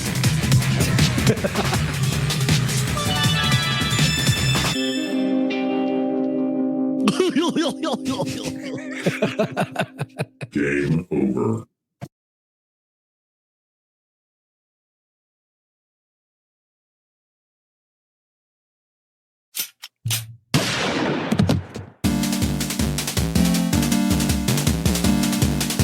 I love this track.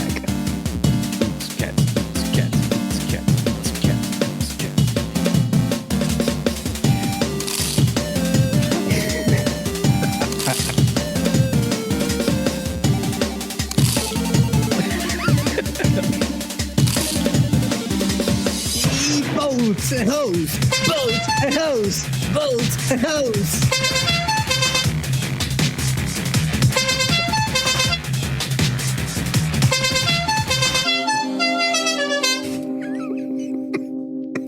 Remix.